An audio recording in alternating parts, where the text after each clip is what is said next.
beneath the scorching desert sun, where the sands have held secrets for millennia, lies a civilization that left behind wonders too extraordinary to fully comprehend. Ancient Egypt, a place where time bends and the line between the earthly and the divine is blurred. The pyramids, standing tall as silent sentinels, have watched over us for thousands of years. But what if their true purpose still eludes us? How were they built with such precision, using techniques that modern engineers struggle to replicate? And what of the lost knowledge of the Egyptians? Thousands of scrolls, intricately designed temples, and vast tombs packed with treasures. Yet so much of their language and wisdom remains locked away. Was there a hidden force at work, guiding them toward feats that defy logic and reason? Or were they privy to ancient secrets that could alter our understanding of history itself? These questions have haunted scholars and adventurers for centuries. Tonight, we embark on a journey to uncover the unsolved mysteries of ancient Egypt, exploring the enigma that lies beneath the sands and beyond the known world. So sit back, relax, and let's dive into the unknown. The Great Pyramid of Giza, an awe-inspiring testament to human ingenuity, stands as the last of the 7 wonders of the ancient world, still largely intact. Towering over the desert at an incredible 481 feet, its limestone blocks, weighing several tons each, fit together with such precision that even the most advanced modern technology struggles to replicate the feat. But despite centuries of study, much of the pyramid's true purpose remains a mystery. Within the core of this monumental structure lies something even more elusive: hidden chambers, secret passageways, and unexplained voids. For thousands of years, scholars have speculated about what might lie beyond the accessible tombs of the pharaohs, behind the stone walls that are all too silent when questioned by modern science. While the world has long accepted the Great Pyramid as the final resting place of Pharaoh Khufu, his tomb positioned at its heart, the idea that there are secret chambers still to be discovered challenges what we think we know about ancient Egyptian architecture and culture. From the very beginning, the pyramid has been a symbol of something far greater than just a royal tomb. Its geometric precision, its alignment with the stars, and its vast internal structure suggest that its builders knew more about mathematics, astronomy, and even acoustics than we have fully understood. But what if the pyramid holds more than we've uncovered so far? What if there are hidden chambers inside that have yet to reveal their secrets to the modern world? The idea of secret chambers within the Great Pyramid has been around for centuries, but it was not until the 19th century that the first whisperings of a hidden space would begin to surface. In 1837, British engineer and Egyptologist Howard Weiss conducted a series of exploratory digs inside the pyramid. At the time, Weiss believed the pyramid to be little more than a grandiose tomb. He discovered a series of shafts, some blocked, some leading to dead ends, which he documented extensively. But it was not until later that the real intrigue began. In 1954, the renowned Egyptologist Dr. Ahmed Fakhry conducted a thorough investigation of the Great Pyramid and confirmed the existence of a series of narrow passageways that seemed to lead nowhere. But these narrow, hidden tunnels were not merely functional in nature. Some appeared to be deliberately sealed. In the years that followed, more and more researchers began to point to anomalies that could suggest something more profound. Could there be hidden chambers buried deep within the pyramid, waiting to be found? The most compelling of these anomalies came in the form of strange, unexplained voids.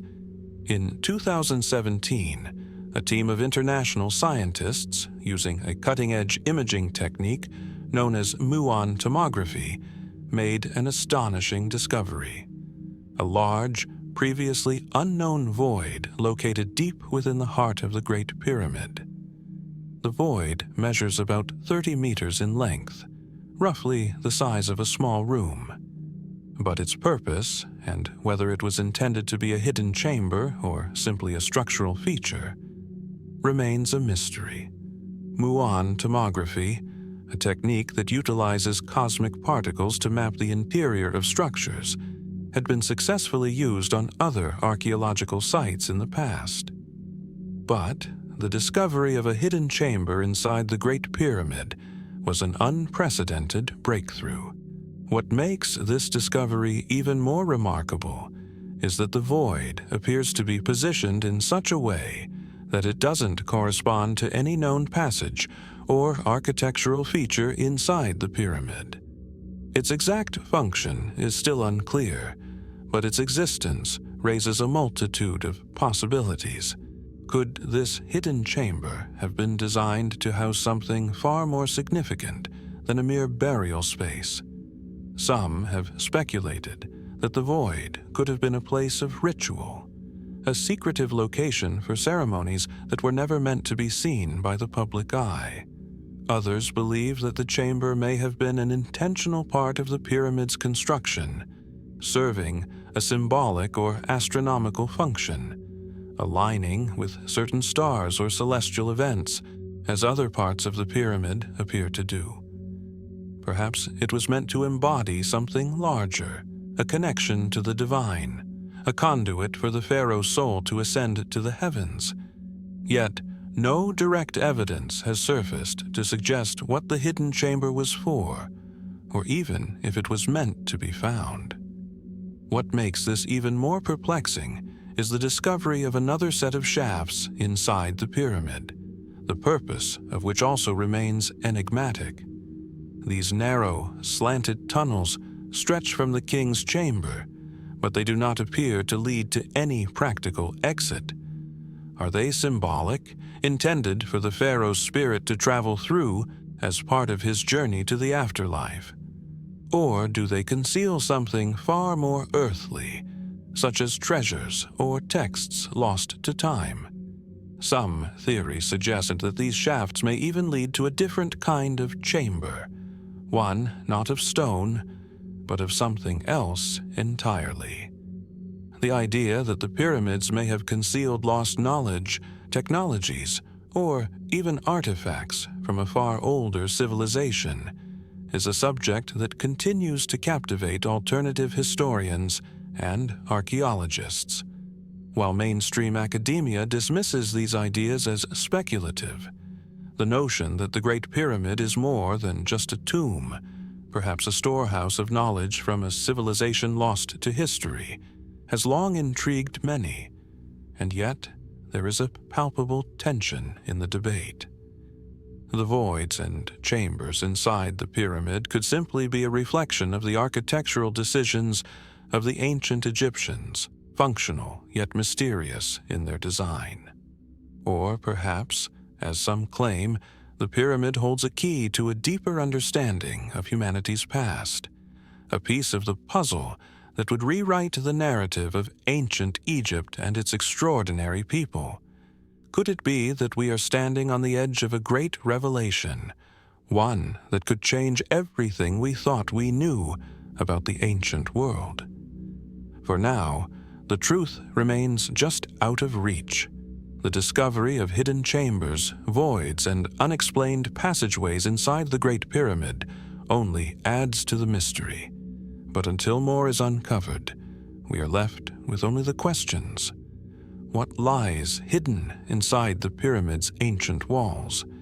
And what will it take to uncover the secrets that still lie buried in the sands of time?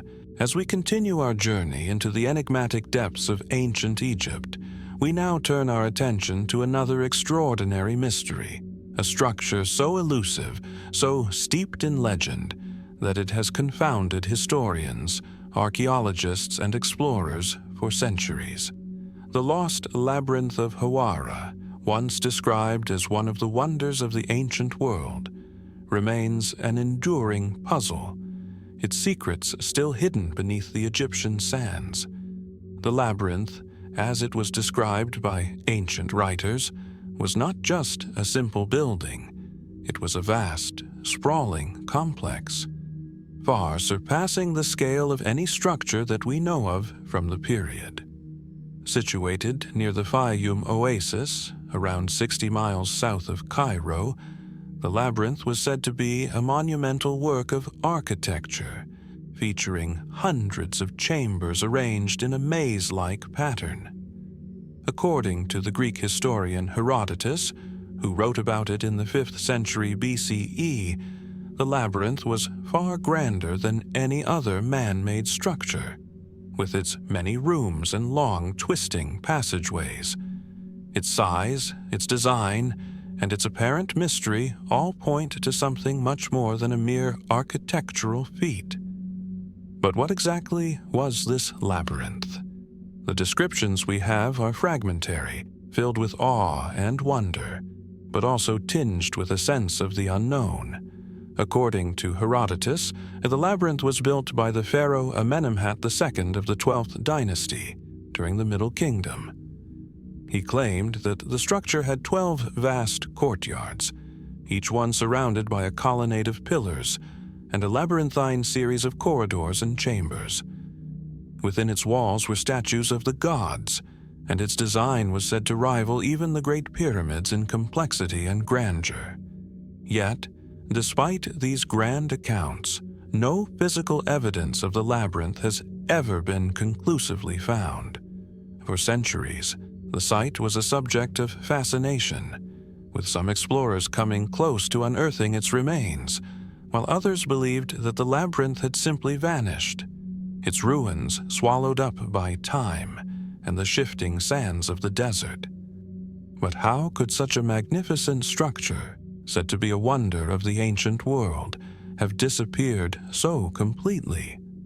In the early 19th century, the famed French explorer Jean-François Champollion, known for his work deciphering the Rosetta Stone, undertook an expedition to search for the labyrinth. He located the site near the village of Hawara, but what he found was puzzling. Although he observed large, ancient stone blocks and remnants of a massive structure, there was no definitive proof that this was the labyrinth Herodotus had described. Still, some believed that these ruins were the remains of a building that had once been the labyrinth itself, perhaps destroyed by time, neglect, or the ravages of later dynasties. As decades passed, more expeditions came and went, each offering tantalizing glimpses of what might have been the labyrinth's true form. In 1888, the Egyptian archaeologist Flinders Petrie uncovered a series of large stone blocks near the Hawara site, some of which appeared to have been part of a large, complex structure. These discoveries sparked renewed interest, and many began to theorize that they were remnants of the labyrinth's walls. However, Petrie himself was cautious, noting that the exact nature of the ruins was difficult to ascertain. No matter how many expeditions ventured into the desert, the labyrinth itself seemed to remain just beyond reach, its elusive form, like the shifting sands, slipping further away with each passing year. And yet, the mystery deepens when we consider what the labyrinth might have actually been used for. Some scholars suggest that it was not a place of pure architectural wonder, but rather a complex of religious and ceremonial significance. Could the labyrinth have been built as a grand tomb, or perhaps a sacred site dedicated to the gods? Its intricate design could point to a ritualistic purpose, an environment that mirrored the spiritual journey of the soul, guiding the deceased through a series of symbolic obstacles on their path to the afterlife. Alternatively, some theorists speculate that the labyrinth might have functioned as a royal palace, its endless corridors designed for both defensive and symbolic purposes, showcasing the grandeur of the pharaohs and the divine order of the cosmos. Even more fascinating is the idea that the labyrinth was an embodiment of the very nature of the universe itself, chaotic, complex, and ultimately unknowable. The Greeks, influenced by Egyptian thought, often depicted the labyrinth as a metaphor for the human condition, a place where the soul could be tested and transformed. If this was indeed the labyrinth's purpose, then perhaps its disappearance is less a matter of physical decay and more a reflection of its deeper philosophical meaning. Could it be that the labyrinth was never intended to be found, and that its disappearance serves as a kind of metaphor for the mysteries of life itself, forever, just out of reach, always tantalizing, but never fully understood? Today, the mystery of the lost labyrinth of Hawara remains unresolved. Some believe that modern archaeologists, with their advanced technology and methods, may one day uncover the labyrinth's remains. Others contend that the site is nothing more than a myth, an exaggeration of the imagination, passed down through the ages. Yet, there are those who argue that there is more to be found, hidden beneath the surface, just waiting to be discovered.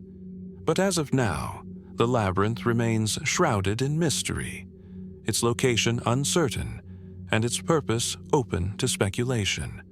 What is it about this structure that continues to captivate the imagination of so many, even after all these years?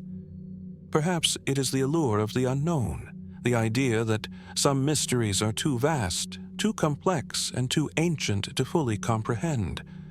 Or perhaps it is the hope that one day we will uncover the truth, that the labyrinth is not lost forever, and that its secrets are waiting to be revealed once more.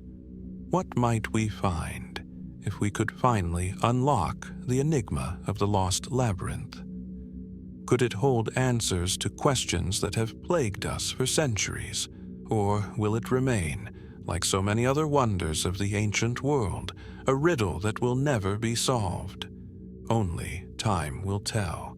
As we continue to unravel the mysteries of ancient Egypt, we shift our focus to an unsettling discovery, one that has puzzled archaeologists and researchers for over a century. Hidden within tombs and buried beneath the sands, a number of strange, mummified creatures have been uncovered, their identities and purpose remaining elusive to this day. These oddities, often a far cry from the elaborate mummifications of royalty and nobility, have sparked a series of questions that seem to reach beyond the realm of the known world. In 1891, one of the most baffling finds was made by the British archaeologist Sir Flinders Petrie at the site of a small tomb in the desert near the Fayum oasis. Among the expected mummified remains of animals, cats, falcons, ibises, and other sacred creatures lay something entirely unexpected. These were not the remains of typical Egyptian fauna. Instead, they were the mummified bodies of creatures that appeared to be something else entirely, hybrid forms, a fusion of animals, and in some cases, shapes that defied clear identification.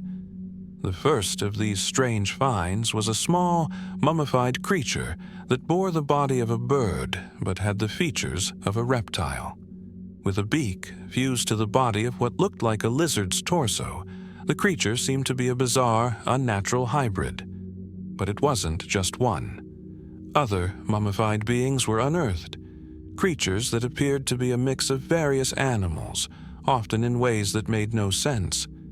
There were mummies of cats with snake-like bodies, or small mammalian creatures with the heads of crocodiles. These mummified beings were unlike anything seen in other ancient cultures, and their significance remains an enigma. What was their purpose? Why would the ancient Egyptians, masters of detailed and purposeful symbolism, create such strange and seemingly anomalous mummies? Were these creatures born out of ritual or religion, or did they have a more mundane function, perhaps tied to healing, magic, or even royal prestige? Each theory is weighed against the compelling nature of the evidence, yet none can fully explain the bizarre nature of these discoveries. The first mainstream theory to arise was that these creatures were the result of religious iconography. The ancient Egyptians had a long history of combining animal traits with human figures, creating deities and symbols that embodied both the physical and spiritual. The gods of Egypt, such as Anubis, the jackal-headed god of the afterlife, or Horus, the falcon-headed god of the sky, were often depicted with the heads or features of animals. It seemed reasonable that these hybrid mummies might be tied to similar iconographic practices, representations of gods or mythological figures. Perhaps these strange creatures were sacred animals, meticulously mummified to fulfill a divine or magical purpose. The Egyptians believed in a deep connection between the living and the spiritual realm, and animals were often seen as intermediaries between the human world and the divine. But why, then, were these creatures not just the usual animal forms, like the cats, dogs, and birds that often appeared in mummification practices? Another theory suggests that these strange mummies could have been the result of experiments or ritual practices that were meant to produce otherworldly beings. The Egyptians, as advanced as they were in fields like medicine and biology, may have engaged in genetic experimentation, whether consciously or through the use of spiritual beliefs in transformative powers. Perhaps these hybrid creatures were viewed as a means of communicating with the gods, or even as a manifestation of divine power. Could it be that these creatures were created for a ritualistic purpose? Perhaps as part of a greater effort to merge human and animal forms to create beings capable of bridging the gap between worlds? An intriguing possibility arises from this speculation. What if the mummified creatures were not created as mere representations of the gods, but as living beings that were altered or transformed? Ancient Egypt was known for its obsession with immortality and the preservation of the soul, and the concept of transformation was central to their religious beliefs.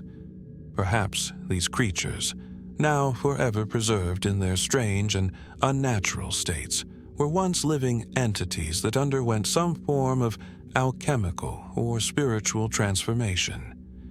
Could they have been experiments in creating beings that might be considered immortal or closer to the divine? The possibility of ancient experiments in genetic or alchemical transformation has been suggested, but evidence remains scant. Beyond religious or ritual purposes, another speculative theory suggests that these creatures were perhaps meant to represent the boundaries between the natural and supernatural worlds. Could they have been symbolic representations of chaos, embodying the strange and unpredictable forces of the universe that the Egyptians believed they could control through ritual? Egypt was a place where the known world and the unknown were often blurred, where powerful forces, both good and evil, were at play.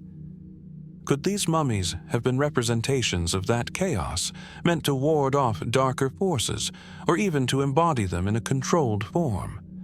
A more fringe theory, albeit one that continues to gain attention among certain circles of researchers, posits that the strange mummified creatures are evidence of lost knowledge that could indicate a far more advanced civilization than what we typically associate with ancient Egypt. What if the Egyptians, or an even older culture, had the ability to manipulate life on a genetic level, crafting creatures for purposes we cannot yet fully comprehend? This theory relies on the assumption that the ancient Egyptians, far ahead of their time, had access to technologies or wisdom that was eventually lost. Wisdom that could explain the existence of such bizarre creations. Of course, mainstream scholars remain hesitant to embrace these more radical ideas. They point to the possibility that these mummies are simply the product of misinterpretations or exaggerations in the historical record, or that they represent a more complex symbolic practice we do not yet understand. Nevertheless, the question remains: why would the ancient Egyptians go to such lengths to create and preserve these creatures, and what were they meant to represent? As we look deeper into the strange mummified creatures, we are left with more questions than answers. Were these beings a product of ancient ritual, an attempt at creating divine hybrids, or perhaps the work of forgotten practices or even experiments? The true purpose behind these creatures remains shrouded in mystery, and as new discoveries are made, the possibilities continue to expand. For now, we are left with only fragments, mummified remains that cannot speak, but continue to stir our imaginations and challenge our understanding of ancient Egypt. What secrets do these creatures hold, and what knowledge of the ancient world might still be hidden within their twisted forms? The answer, perhaps, lies just beyond the reach of our current understanding. Only time and further discoveries will tell.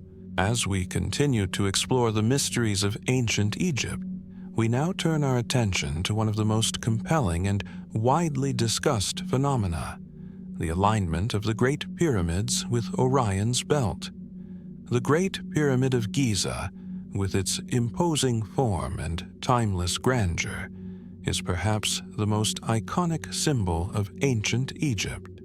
But what if the very way it was constructed, and the site on which it was built, held a deeper cosmic connection than we've ever truly understood?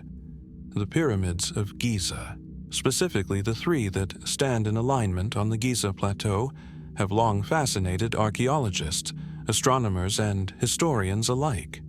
Their precise construction, their sheer scale, and their enduring mystery have prompted a range of questions, one of the most persistent being: why these pyramids, and why this particular alignment? The three pyramids are positioned in such a way that they mirror the stars of Orion's belt with uncanny precision. The stars Alnitak, Alnilam, and Mintaka, which form the recognizable belt of the constellation Orion, are reflected in the same order and relative distance by the three pyramids. This alignment has been acknowledged by scholars for centuries, but its true significance remains a topic of intense debate. Could it be that the ancient Egyptians deliberately designed the pyramids to mirror these stars, or is this just an improbable coincidence? Orion, in Egyptian mythology, was closely associated with Osiris, the god of the afterlife. Osiris, who ruled over the realm of the dead, was believed to reside in the stars, particularly in the constellation of Orion. It's said that the Egyptians viewed the rising of Orion in the night sky as a divine event, one that signified the rebirth of the soul and the transition from life to death.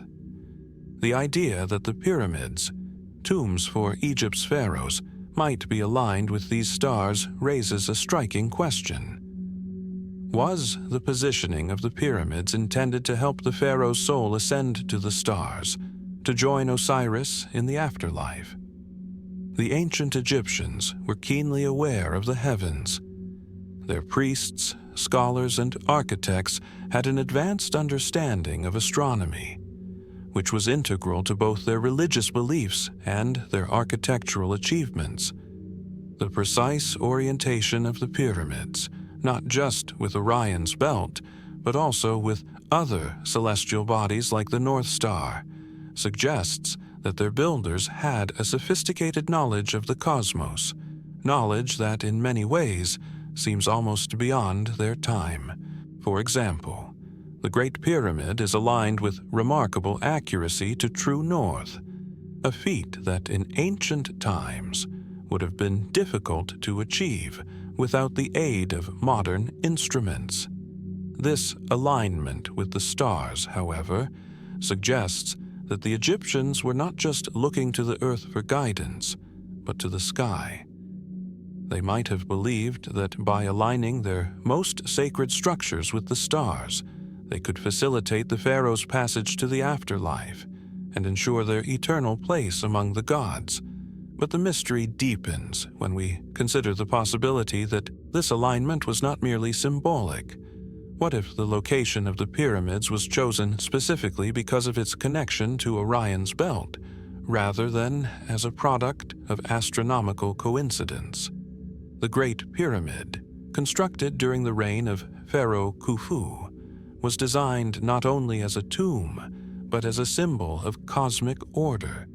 Its precise positioning and alignment suggest a deliberate effort to connect with the stars, and particularly with the constellation of Orion, which played such a central role in Egyptian religious beliefs.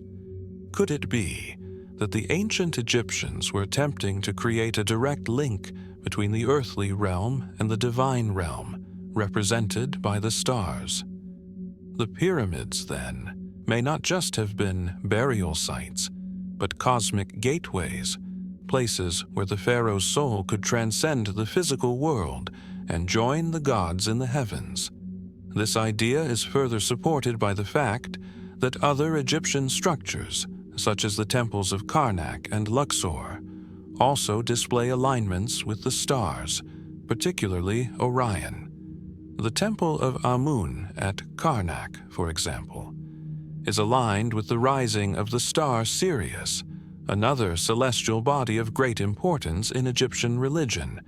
The idea that the pyramids and other sacred structures were intentionally aligned with celestial bodies hints at a much deeper, more complex understanding of the universe than we might have previously imagined. However, while the mainstream theory proposes that these alignments were purely religious in nature, there are alternative theories that push the boundaries of what we know. Some believe that the Egyptians' alignment with Orion's belt goes beyond spiritual symbolism and touches on the possibility of an advanced, even lost, form of knowledge or technology. Could the pyramids have been built with the intention of creating a kind of astronomical map, one that was meant to preserve not just the pharaoh's soul, but the knowledge of an advanced civilization, knowledge that may have been lost to time? In this view, the pyramids may have served not only as tombs or temples, but also as a kind of astronomical observatory or even as beacons, guiding humanity toward a higher understanding of the cosmos.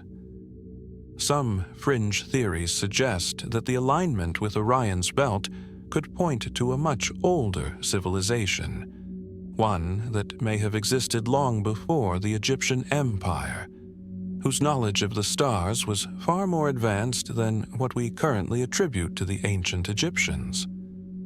Others speculate that the pyramid alignment might serve as a cosmic clock, a means to track time or astronomical cycles in ways we are only beginning to understand. Could the pyramids have been built to track the precession of the equinoxes, a cycle that spans 26,000 years? This would suggest that the Egyptians had not just a spiritual or religious understanding of the stars, but a highly advanced, long-term view of time and cosmic cycles. The pyramids, then, might be more than just a reflection of divine belief. They could be a form of cosmic engineering, designed to align with astronomical events on a scale far beyond the average human lifetime. Even today, with all our advancements in technology, we are still grappling with the true nature of the pyramid's alignment with Orion. While some explanations center around religious symbolism and spiritual beliefs, others venture into the realms of advanced astronomy and even lost technologies. What if the pyramids were not just a reflection of the Egyptians' religious practices, but a manifestation of a deeper, more profound connection between the earthly and the divine? The precise reason why the pyramids align with Orion's belt and what this might reveal about the ancient Egyptians' understanding of the cosmos remains an open question. Was this alignment a deliberate effort to connect with the stars, ensuring the pharaoh's soul's journey to the afterlife? Or was there something more? Something that goes beyond our current understanding of ancient Egyptian culture and knowledge? As we look up at the night sky, we are left to wonder, what might still be hidden within the stones of the pyramids? What did the ancient Egyptians know about the stars, and how might it change the way we view not just their civilization, but our own place in the universe? The answers, it seems, are still written in the stars, waiting to be uncovered, as we continue our exploration of Egypt's greatest mysteries. We now delve into the curious case of the anomalous tools left behind by the ancient Egyptians.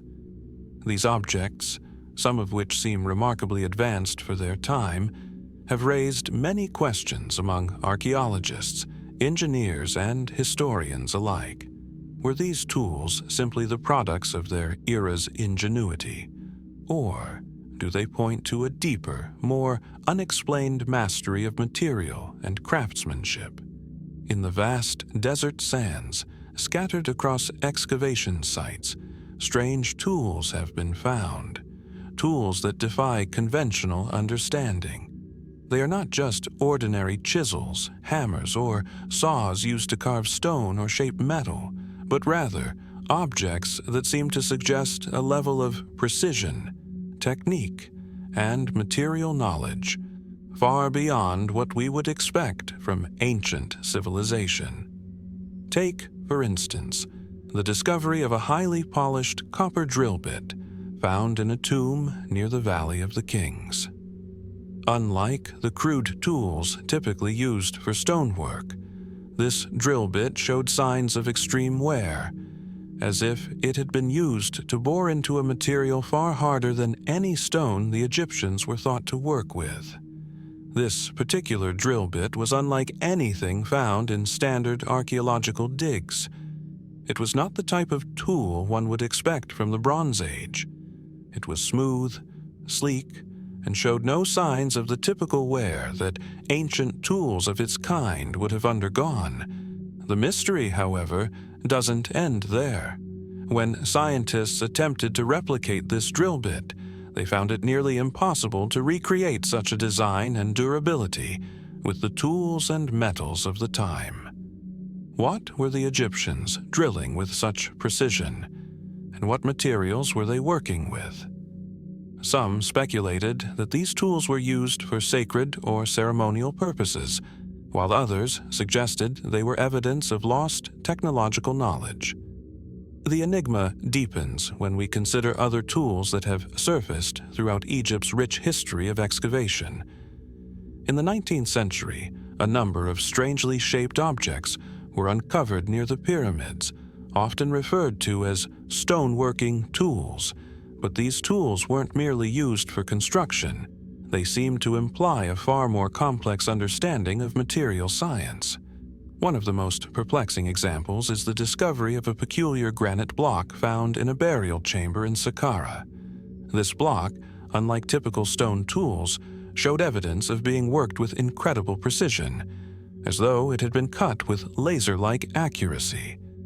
Given that ancient Egyptian tools were thought to consist of basic copper and bronze implements, the methods used to shape such hard granite have sparked intense debate. How, then, could these tools have achieved such refinement? The problem lies in the nature of the materials themselves. Granite, a rock of extraordinary hardness, would have been difficult to work with using simple copper tools, and yet many of these anomalous objects display the unmistakable signs of precision cutting, sharp edges, intricate designs, and almost no wear from the grinding process. The ancient Egyptians are often credited with using abrasive sands and tools like copper saws to cut stone.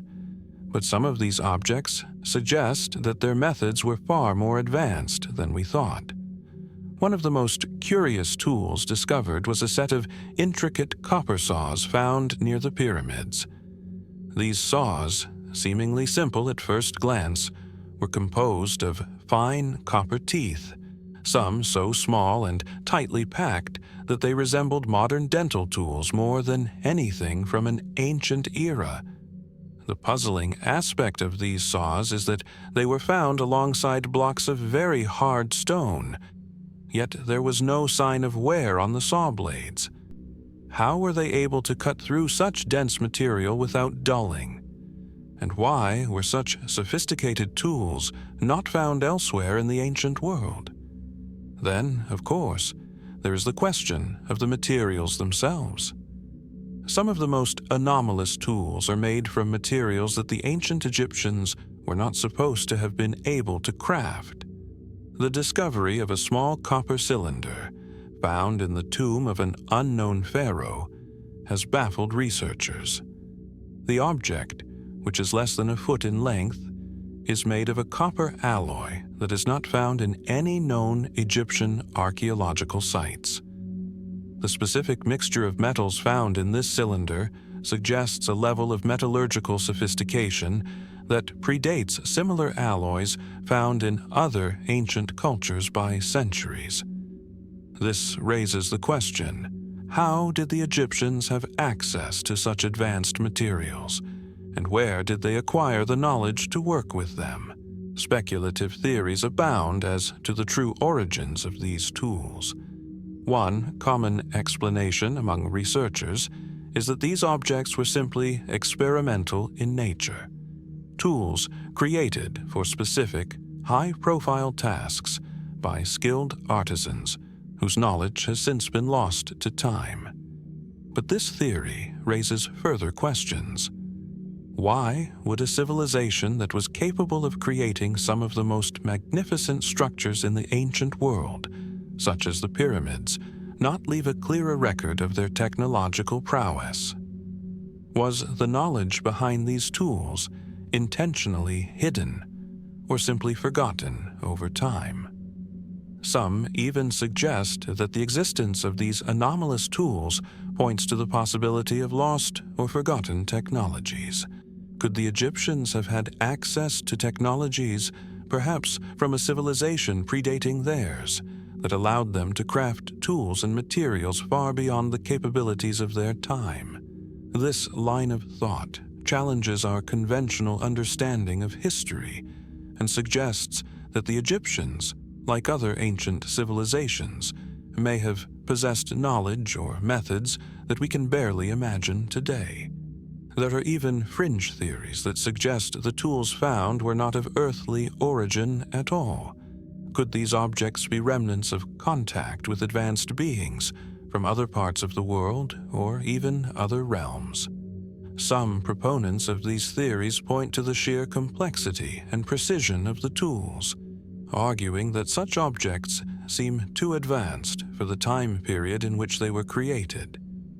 While this idea is often met with skepticism, it continues to captivate the imaginations of those who believe that the ancient Egyptians, like many other ancient cultures, may have been in contact with unknown forces or advanced technologies.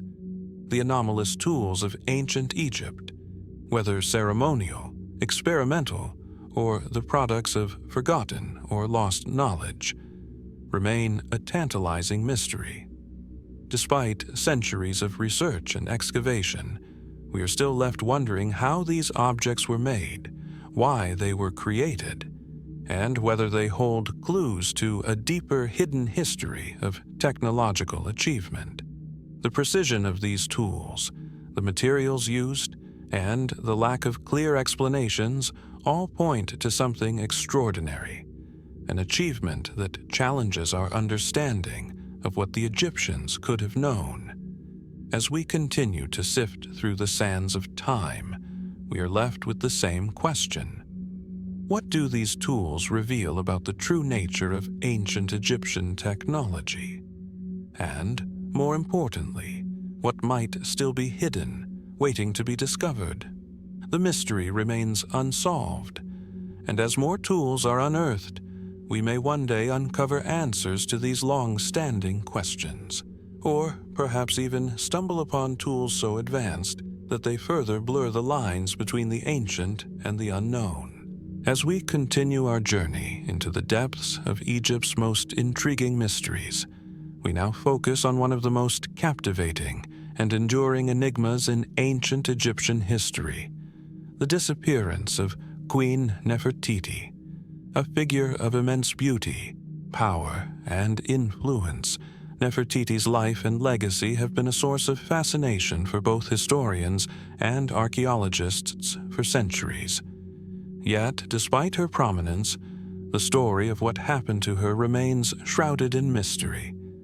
Nefertiti is perhaps best known for her strikingly beautiful limestone bust, which has become one of the most iconic representations of ancient Egyptian art. The bust, discovered in 1912 by German archaeologist Ludwig Borchardt, shows a queen with regal poise, her elegant features captured in exquisite detail. The discovery of this artifact brought her fame, but it also ignited a series of questions that have yet to be answered. Who was this enigmatic queen? What was her role in the powerful 18th dynasty, and why did she seemingly vanish from history? Born as the great royal wife of Pharaoh Akhenaten, Nefertiti played a central role in one of the most controversial and transformative periods of ancient Egyptian history. Together with her husband Akhenaten, she helped introduce the Atenist religious revolution, an attempt to shift Egypt's worship from the traditional pantheon of gods to the singular worship of the sun disk, Aten. This dramatic change in religious practice marked a turning point in Egypt's culture and political landscape. Despite her significant influence during Akhenaten's reign, Nefertiti's ultimate fate is far from clear. Historical records indicate that she was a powerful and influential queen, one who was even depicted in a number of religious and royal contexts as co-regent, suggesting that she may have held substantial political power. She was portrayed alongside Akhenaten in several statues, and even took part in public ceremonies, an unusual privilege for a queen in ancient Egypt. However, after around the 12th year of Akhenaten's reign, Nefertiti mysteriously disappears from the historical record. There are no definitive records that detail her death or any event marking her departure. The last known mention of her appears on a stela from year 12 of Akhenaten's rule. From that point on, she vanishes entirely from inscriptions, reliefs, and other historical texts. What happened to Nefertiti after this sudden disappearance? Some scholars believe that Nefertiti may have died, but her death is not recorded due to its potential political sensitivity. Given the unique nature of the Atenist revolution, the disappearance of the queen might have been deliberately hidden from history to protect the royal image. Yet, no tomb for Nefertiti has ever been conclusively identified, further adding to the mystery. While her contemporaries, such as Akhenaten and their daughters, left behind well-documented tombs, Nefertiti's burial site remains elusive. One theory, often discussed among Egyptologists, posits that Nefertiti may have had a co-regency with her husband's successor, King Tutankhamun. Some have suggested that after Akhenaten's death, Nefertiti could have assumed the role of pharaoh herself, perhaps under a different name, given the limited historical evidence of female pharaohs in the 18th dynasty. Some believe that Nefertiti might have taken on the title of Smenkhkare, a name that appears briefly in Egyptian records as a ruler between Akhenaten and Tutankhamun. This hypothesis, while intriguing, remains speculative, and no concrete evidence has yet confirmed this theory. If Nefertiti indeed became Smenkhkare, Why would she have chosen to rule under a different name? And why is there so little evidence of this period in Egypt's official records? Was it to obscure her true identity?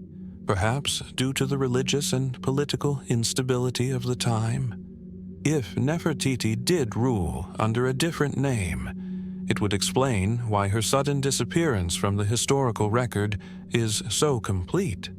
But this remains a theory, one that can neither be fully confirmed nor denied by the existing evidence. Another line of inquiry suggests that Nefertiti's disappearance was linked to the rise of the next pharaoh, Tutankhamun, who reversed Akhenaten's religious reforms and returned Egypt to the traditional polytheistic worship of the gods. This shift in religious policy might have made Nefertiti's reign, especially her role in the Atenist revolution, untenable. Perhaps, in the changing political landscape, Nefertiti's legacy was intentionally erased to distance Egypt from the unpopular Atenist period.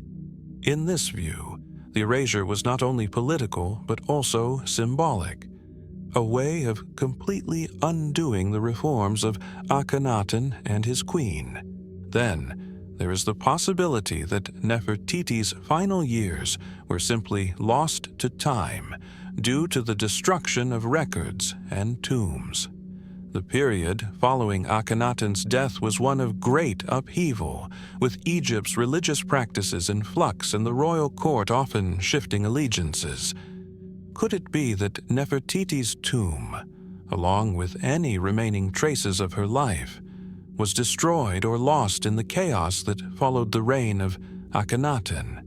The absence of her tomb, combined with the destruction of many other royal tombs from the same period, leaves open the possibility that her burial site remains hidden somewhere in the desert sands, awaiting discovery. For those who entertain more fringe theories, there are even suggestions that Nefertiti's disappearance was not merely political, but potentially metaphysical. Some have speculated that Nefertiti might have been involved in mystical practices or had knowledge of secrets so powerful that her disappearance was part of an effort to protect her from those who wished to suppress her influence. These ideas, however, while fascinating, are highly speculative and remain firmly in the realm of myth and conjecture.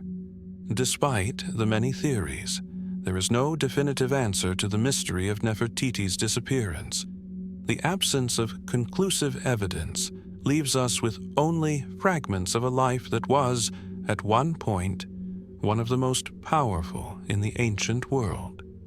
The last image we have of Nefertiti is that of her celebrated bust, forever immortalized in stone. Yet we know little more about her final years, her death, or her legacy. Her disappearance continues to captivate historians and archaeologists, inviting speculation and inspiring further research into the unknown corners of Egypt's past. As we look back at the reign of Queen Nefertiti, we are left with a tantalizing question.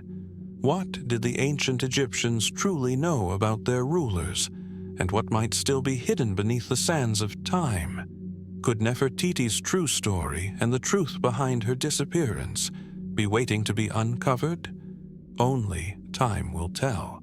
As we move further back in time, to the very dawn of Egyptian civilization, we encounter a realm that is as elusive as it is captivating: the forgotten gods of Pre-Dynastic Egypt.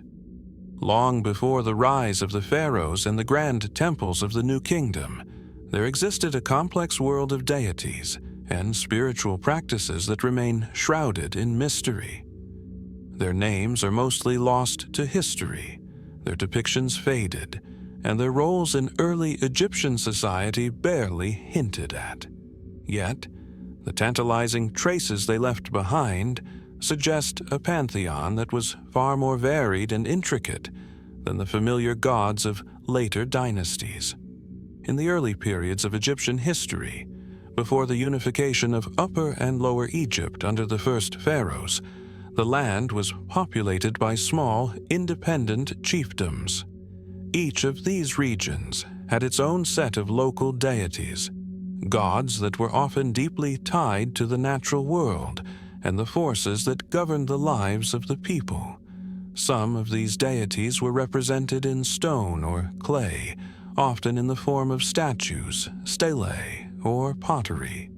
These artifacts are among the few remnants that can offer us a glimpse into the spiritual life of these early Egyptians.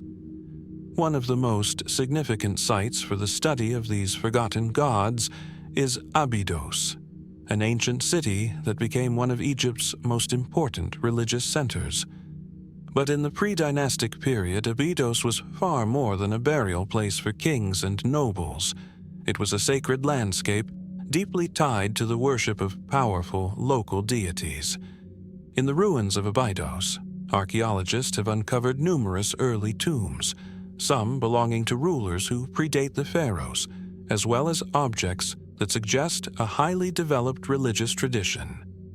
Among the artifacts, one can find images of gods that are almost unrecognizable to the modern eye, deities whose names are often unknown or poorly understood.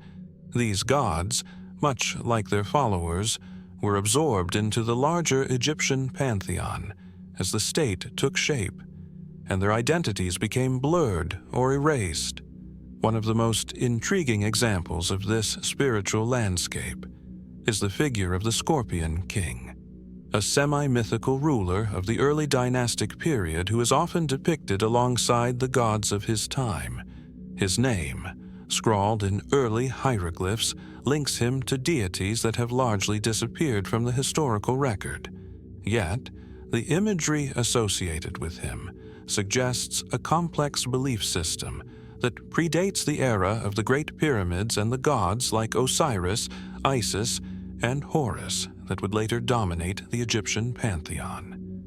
What did the Scorpion King's reign tell us about the divine forces that shaped the nascent Egyptian state? And why do we find such a striking lack of information on the specific gods he worshipped? As we peer into the earliest periods of Egypt's history, another mysterious figure emerges, the crocodile god, an entity who has been found in artifacts from as far back as the Badarian culture, a prehistoric society that flourished before the dynastic era. This god was represented in a variety of forms, but the most prominent symbol was that of a crocodile.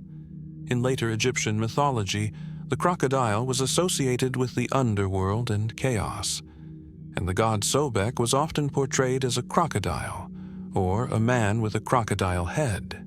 However, the early depictions of this crocodile god in pre-dynastic times seem to show a different role, perhaps one of protection or guardianship rather than destruction. What did the crocodile symbolize to these early people, and why did it remain a potent symbol in Egypt's religious tradition for millennia? At another site, near the Nile Delta, the ram-headed god is often found depicted on pottery and in early temple murals.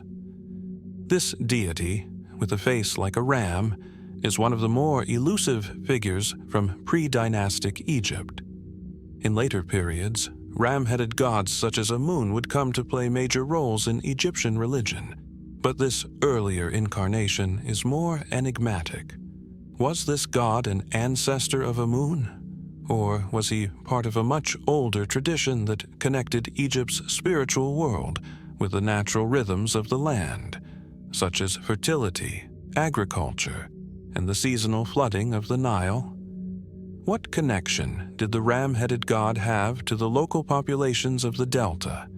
And what did he represent to them in their everyday lives? Yet, it is not only the gods themselves that spark curiosity, but the very practices of worship and the architecture associated with them. In the pre-dynastic period, sacred sites were often simple, open-air temples or shrines with few permanent structures or inscriptions. These early places of worship were often centered around natural features, such as rocks, trees, or sacred pools that were imbued with spiritual significance. The god's presence was not confined to elaborate temples or statues, but was believed to inhabit the world itself. How did the early Egyptians experience their gods? Were they more intimately connected to the natural world, perhaps seeing their deities not as distant and anthropomorphic figures, but as forces that shaped the land, the animals, and the very life force of the people? Perhaps one of the most striking examples of this early spirituality is the serpent goddess, whose image has been found on pottery from the Naqada period, a time that predates the rise of the first pharaohs. The serpent, often a symbol of both danger and protection, appears throughout ancient Egyptian mythology, from the goddess Wadjet, who guarded Lower Egypt, to the iconic Ouroboros, the serpent swallowing its own tail, which symbolized eternity. However, the serpent goddess of the pre-dynastic period is shrouded in ambiguity. Her exact role, her relationship to other gods, and her significance within the broader religious landscape of Egypt are largely unknown. Why did the serpent hold such power in the early Egyptian imagination, and how did it evolve into the more familiar gods that would come later? As we attempt to unravel the mystery of these forgotten gods, we encounter a profound challenge: the lack of clear records and the constant rewriting of history. As Egypt moved from small, independent tribes to a unified state, many of the gods and traditions of the pre-dynastic period were incorporated, blended, or completely supplanted by the rising dynastic cults.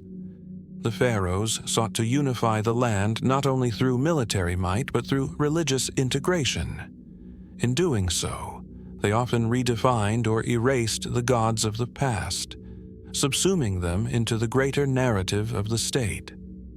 Were the gods of the pre-dynastic period truly forgotten, or were they purposefully overshadowed by the state's agenda?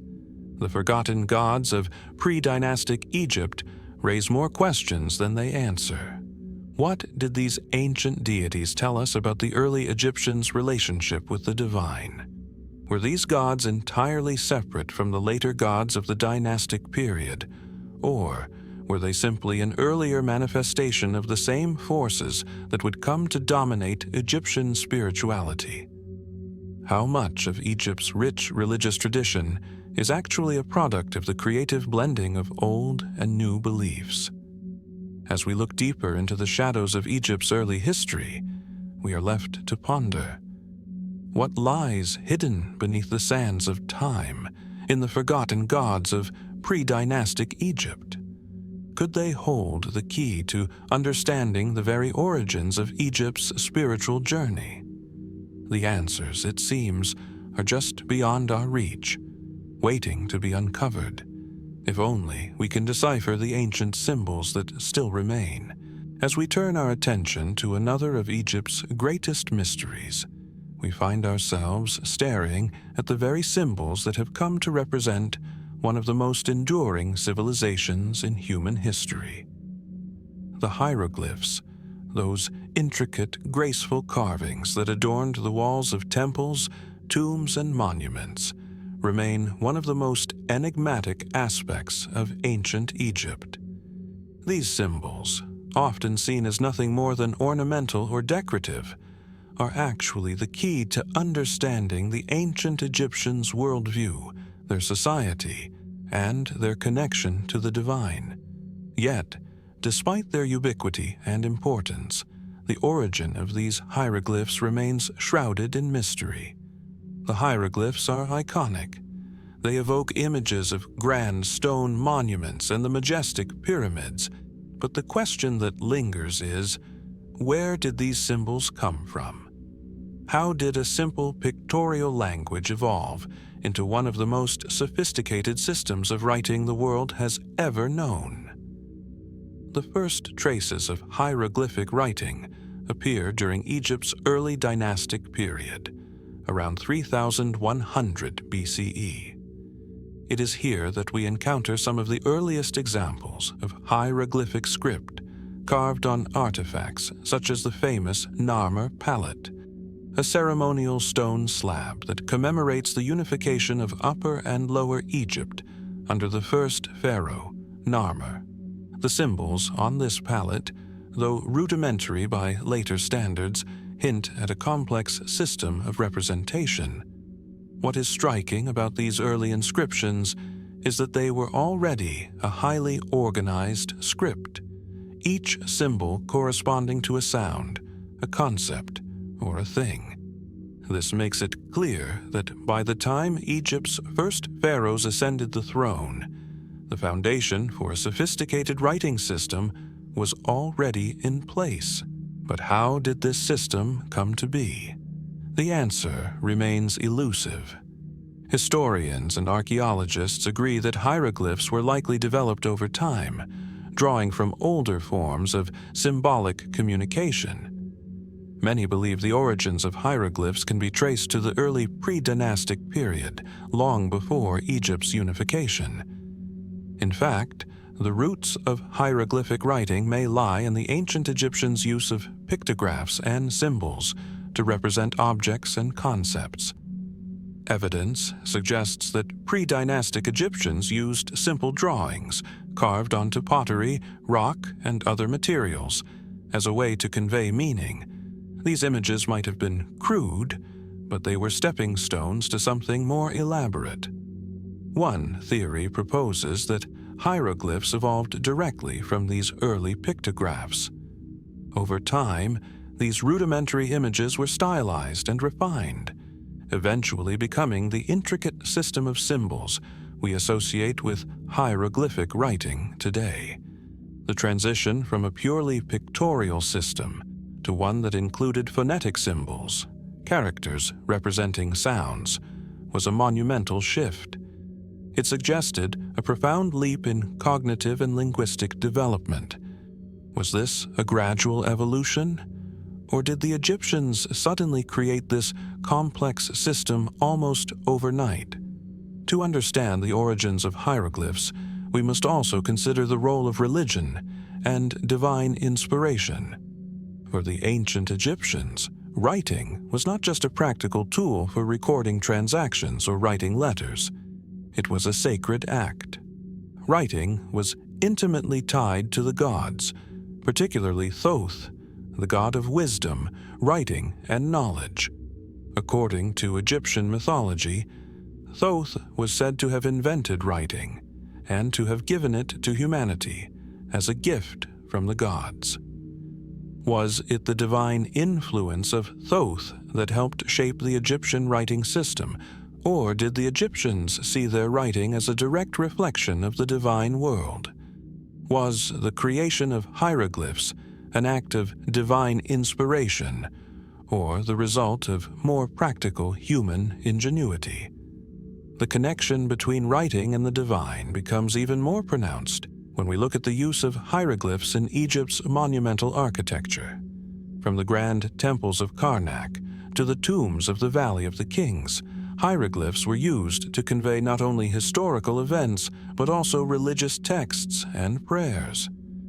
The walls of these structures were inscribed with passages from the Book of the Dead, a guide for the soul's journey into the afterlife, and other sacred writings designed to ensure the deceased's safe passage to the realm of the gods. The careful, deliberate carving of these symbols suggests that they were considered sacred objects themselves, representations of the god's power, meant to endure for eternity. Despite these insights, the precise moment when hieroglyphs truly began to take form remains an enigma. The gradual evolution of the script, from simple pictographs to the fully realized system seen in the Old Kingdom, is well documented, but the specifics of that transition are still unclear. Did the Egyptians simply refine a system that had existed for centuries, or was there an external influence, possibly from neighboring regions, that catalyzed the creation of hieroglyphs? Some scholars have suggested that the development of hieroglyphs may have been influenced by other ancient writing systems from the surrounding regions. For example, there is evidence of early writing systems in Mesopotamia and the Levant that predate the Egyptian hieroglyphs. Could the ancient Egyptians have borrowed elements from these systems, perhaps adapting them to fit their own linguistic and religious needs? While there is no direct evidence of such borrowing, the idea raises interesting possibilities. Could the development of hieroglyphs have been a cross-cultural exchange, a fusion of ideas and practices from different ancient civilizations? Yet, there are also those who argue that the Egyptian writing system was entirely indigenous, born from the unique worldview and religious beliefs of the Egyptian people. This theory suggests that hieroglyphs were the natural outgrowth of the Egyptians' profound connection to their environment and their desire to communicate with the divine. The Egyptians believed that writing had the power to control and manifest the forces of nature, and that the act of writing itself was a form of magic. In this view, the creation of hieroglyphs would not have been a mere practical development, but a sacred, divine act. In addition to these speculative theories, there is another layer of mystery surrounding the origins of hieroglyphs, the sheer complexity of the script itself. Over the centuries, hieroglyphs evolved to include hundreds of symbols, each representing a specific sound, object, or idea. The intricacy of the script suggests a level of sophistication that seems almost out of place for a society that was still in its formative stages. How could such a complex system of writing emerge so early in Egypt's history? Was this an example of human ingenuity at its peak? Or was there something more, perhaps even divine inspiration, behind the rapid development of such an advanced system? The mystery of the hieroglyphs, their origins, and their development remains an open question, one that may never be fully answered. We can trace the script's evolution, study its symbols, and make educated guesses about how it came to be. But the true origins of Egypt's iconic writing system may forever elude us. What we do know is that hieroglyphs were not merely a form of communication. They were a link between the mortal world and the divine. And in the end, perhaps the mystery of their origin is a reflection of the very mystery of Egypt itself, complex, enduring, and elusive, inviting us to keep searching for answers in the sands of time as we continue our journey through the enigmatic world of ancient Egypt. We step into the realm of one of the most intriguing and mysterious associations that has surfaced over the centuries, the Rosicrucian connection to Egypt. The Rosicrucian order, a mystical and secretive organization that emerged in Europe during the early 17th century, is said to have roots that extend far back into the ancient world. But could it be that the wisdom and secrets of ancient Egypt were passed down through hidden channels, ultimately inspiring the Rosicrucians in ways that remain largely unknown to the public? The origins of the Rosicrucian movement are shrouded in mystery. In 1614, a pamphlet was published in Germany under the title Fama Fraternitatis, announcing the existence of the Rosicrucian Brotherhood, a secret society dedicated to the pursuit of esoteric knowledge, alchemy, and the ancient mysteries of the world. This was followed by 2 additional manifestos, and the movement quickly gained traction among intellectuals, mystics, and scholars across Europe. But what was it about Egypt that seemed to so deeply influence these early Rosicrucians? Was it merely the allure of a long-lost ancient civilization, or was there a deeper connection, one that suggests the transmission of hidden knowledge from Egypt to the West? To explore this connection, we must first understand the spiritual and philosophical framework that underpinned the Rosicrucian movement. The Rosicrucians were driven by the idea of an ancient, universal wisdom, one that transcended religious boundaries and sought to unlock the secrets of the universe through alchemy, astrology, and the study of ancient texts. They believed that this wisdom had been preserved by secret societies throughout history, hidden from the masses to protect it from misuse. The key to unlocking this wisdom, they argued, was to return to the teachings of the ancient world, particularly those of Egypt. Why Egypt? To the Rosicrucians, Egypt was not just a civilization of monumental pyramids and grand temples. It was a land imbued with profound mystical knowledge, a place where the secrets of the universe were believed to be encoded in its very structures, symbols, and sacred texts. Ancient Egypt, with its rich pantheon of gods and its deeply spiritual worldview, offered a doorway to a hidden reality, one that the Rosicrucians sought to uncover.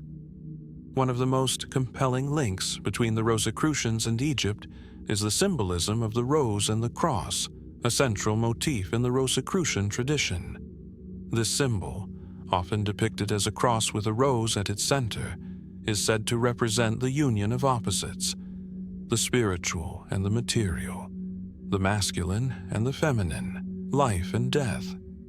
Some researchers suggest that this emblem may have its origins in the ancient Egyptian goddess Isis, whose symbols, such as the ankh, the key of life, and the lotus, which also represented rebirth, were often associated with the rose and cross motifs. Could the Rosicrucians have derived this powerful symbol from the iconography of Isis, a goddess who was venerated as the mother of all creation and a central figure in Egyptian mysticism? Moreover, the Rosicrucians' focus on alchemy, which played a central role in their spiritual practices, also seems to echo the ancient Egyptian pursuit of transmutation and immortality. The Egyptians, with their intricate funerary practices and obsession with the afterlife, believed in the transformation of the soul and body after death. This process of spiritual purification and transcendence was reflected in the Egyptian art of alchemy, which sought to turn base metals into gold as a metaphor for the transformation of the soul. The Rosicrucians, too, practiced alchemy, though their focus was not just on the material transformation of substances, but on the spiritual evolution of the practitioner. Was their alchemical philosophy, then, influenced by the Egyptian ideas of immortality and the transformation of the soul? The connection deepens when we look at the Egyptian mystical texts that may have been known to the Rosicrucians. One of the most famous works associated with ancient Egyptian spirituality is the Emerald Tablet, an alchemical text attributed to Hermes Trismegistus, a figure who was believed to embody the wisdom of both the Greek god Hermes and the Egyptian god Thoth, the god of writing, knowledge, and magic. The Emerald Tablet contains the famous phrase, "as above, so below," a maxim that encapsulates the idea of the interconnectedness of the universe. This text was widely revered by the Rosicrucians, who saw it as a key to unlocking the mysteries of the universe. Could the Rosicrucians have learned of the Emerald Tablet and its teachings through an ancient Egyptian transmission of knowledge? If so, how did these texts, which were closely guarded by Egyptian priests, find their way into the hands of Western mystics? There are also speculations that the Rosicrucians were influenced by the ancient Egyptian architectural and mathematical knowledge. The Egyptians were masters of geometry, using their understanding of sacred geometry to design the pyramids and temples that continue to awe us today. The precise alignment of the Great Pyramid of Giza with the stars and the intricate mathematics involved in its construction have long fascinated scholars and mystics alike. The Rosicrucians, with their deep interest in sacred geometry, may have seen the Egyptian pyramids not only as architectural marvels, but as symbols of the hidden, divine knowledge that could be unlocked through the study of geometry and the cosmos. Could the Rosicrucians have believed that the ancient Egyptians encoded mystical knowledge within the very proportions and measurements of their sacred sites? But perhaps the most intriguing question arises when we consider the possible direct influence of Egyptian wisdom on the Rosicrucians. Did the Rosicrucians have access to secret Egyptian texts, possibly through ancient initiatory traditions? Or were they drawing upon their own esoteric interpretations of Egyptian culture? Some claim that the Rosicrucians had access to lost libraries, such as the famed Library of Alexandria, where knowledge from both the Egyptian and Greek worlds was stored. However, whether or not the Rosicrucians were in direct contact with Egyptian wisdom remains speculative. The story of the Rosicrucians and their connection to ancient Egypt is a tale woven from fragments of history, myth, and esoteric belief. There are those who insist that the Rosicrucians were merely drawing inspiration from the mystical allure of Egypt, while others maintain that they were the inheritors of a secret tradition that stretches back to the time of the pharaohs. The truth remains elusive, just as the mysteries of ancient Egypt continue to beckon us from the shadows of time. What we do know is that the Rosicrucian order, in its search for divine knowledge, looked to Egypt as a repository of ancient wisdom, one that may hold answers to the deepest questions about life, death, and the universe. As we continue to explore the vast and intricate tapestry of Egypt's mysteries, we are left with the question: how much of Egypt's hidden knowledge was passed down through secret channels to the Western world, and how much of it remains concealed, waiting for the right moment to be rediscovered? The Rosicrucians may hold the key to this ancient enigma, but whether that key will ever unlock the door remains an open question as we continue our journey through the enigmatic world of ancient Egypt. We turn our focus to one of the most mysterious and puzzling discoveries ever made within the desert sands, the black boxes of Dahshur. Located near the famed pyramids of the Egyptian necropolis of Dahshur, these structures, often described as mysterious, stand as enigmatic testaments to the advanced engineering and possibly forgotten knowledge of ancient Egypt. The black boxes are not, as their name might suggest, containers or simple objects of everyday use. Rather, they are massive monolithic stone blocks, crafted with such precision that they seem almost otherworldly. These blocks are said to have been discovered in the early 20th century, lying in close proximity to the Bent Pyramid, one of the most iconic and unique pyramids in Egypt. As visitors approach the site today, they find themselves drawn to these structures, intrigued by their perfectly smooth surfaces and their imposing forms.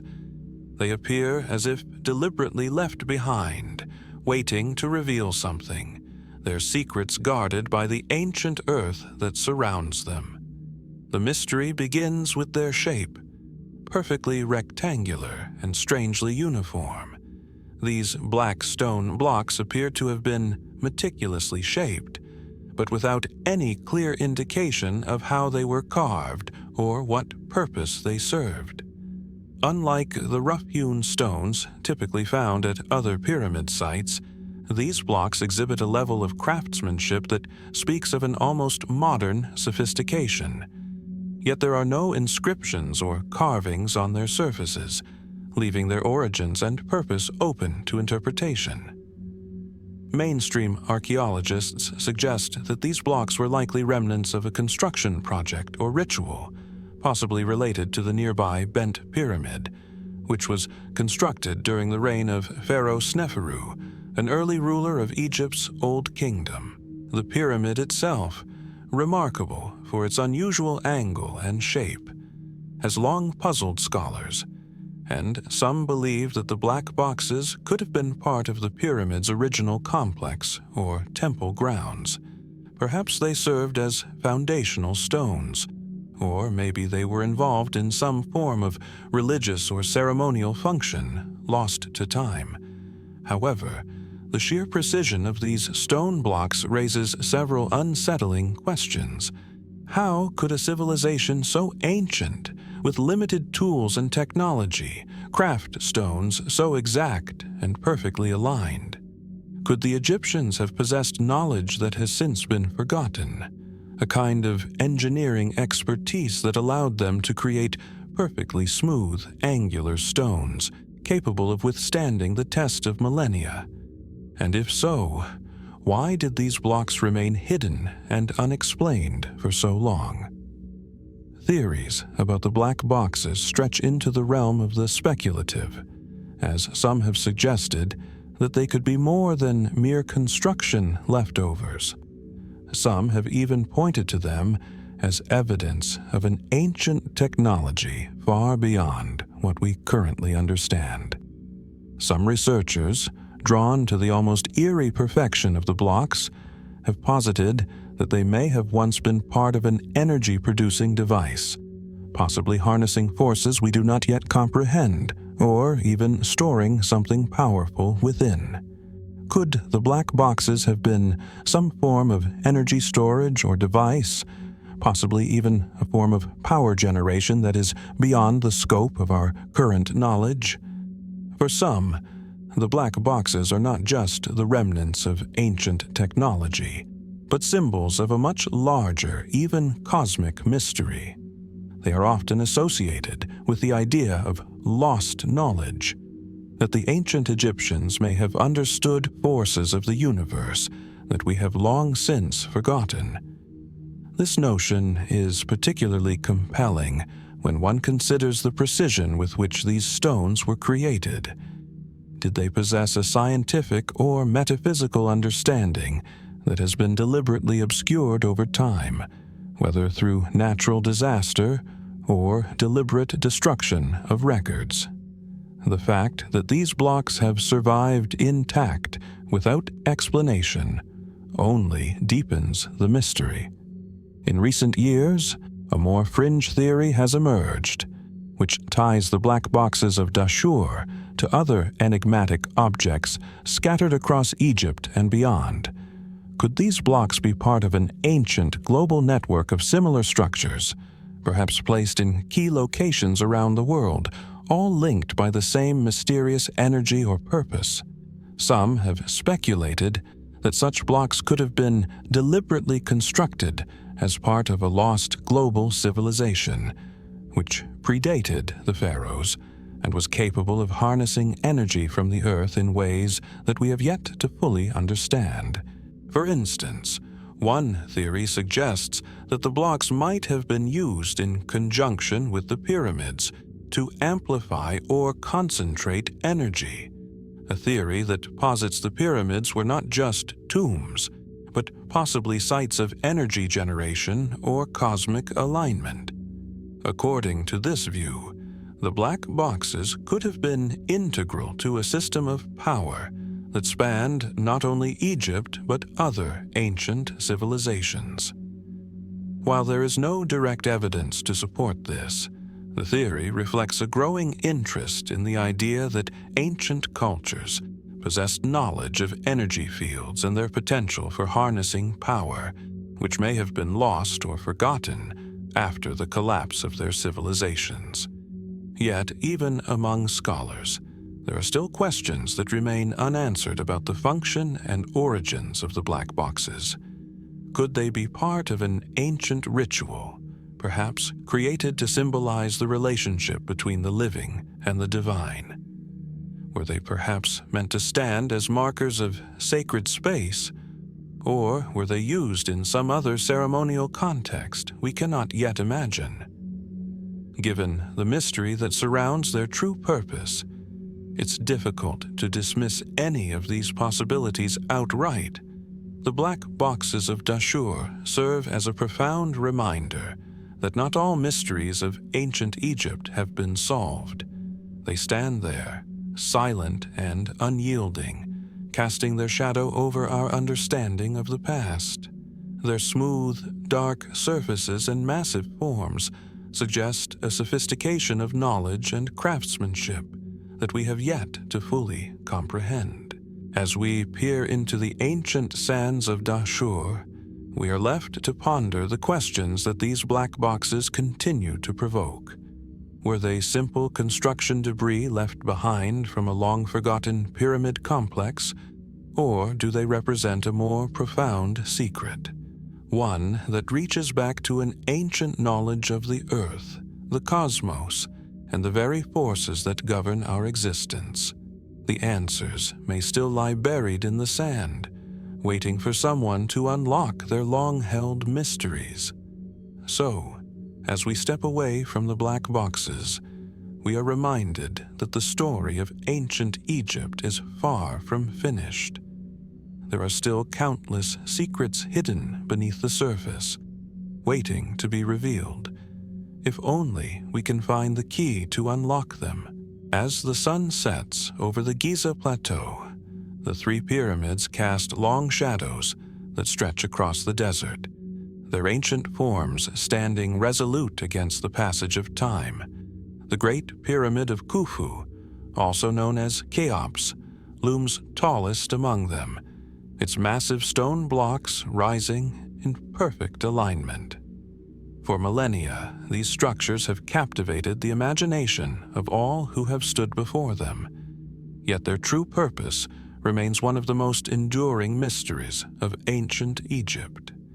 Mainstream archaeology holds that the pyramids were built as monumental tombs for Egypt's pharaohs, elaborate burial places meant to honor and immortalize the rulers who would transition to the afterlife.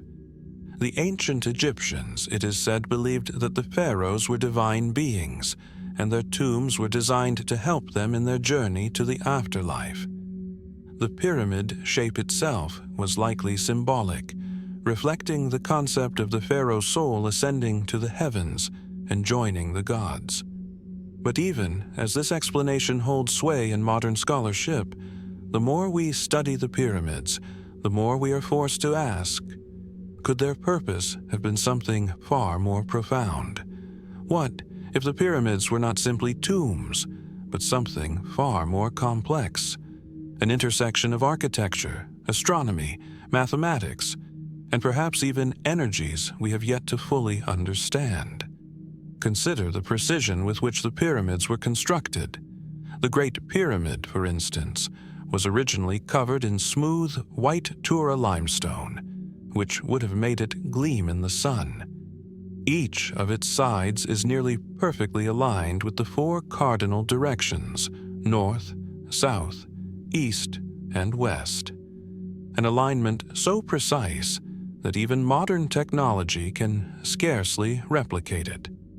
The base of the pyramid is leveled to within just a few centimeters across its entire surface, and the dimensions of the pyramid itself encode mathematical constants like pi and the golden ratio.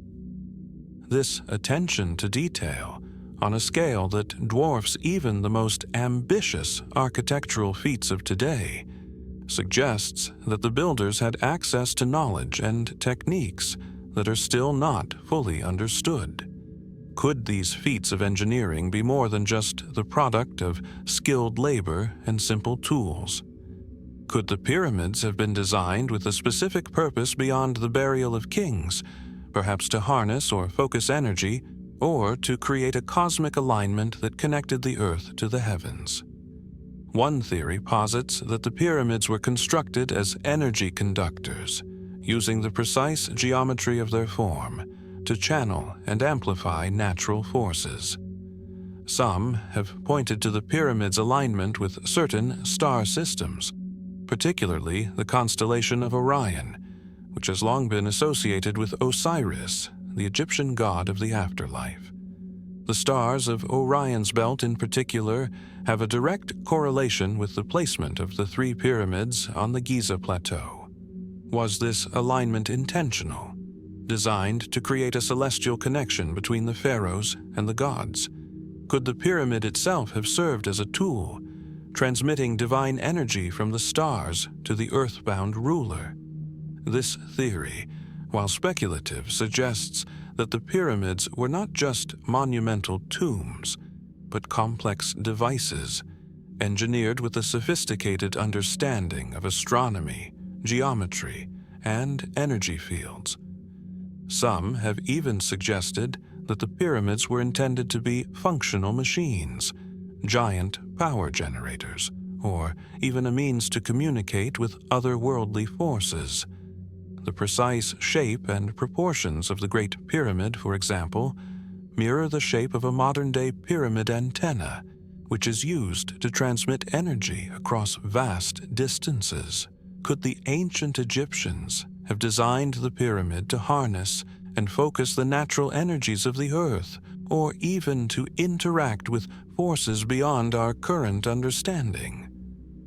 Beyond the physical and technical, the purpose of the pyramids could also be tied to Egypt's deeply spiritual worldview.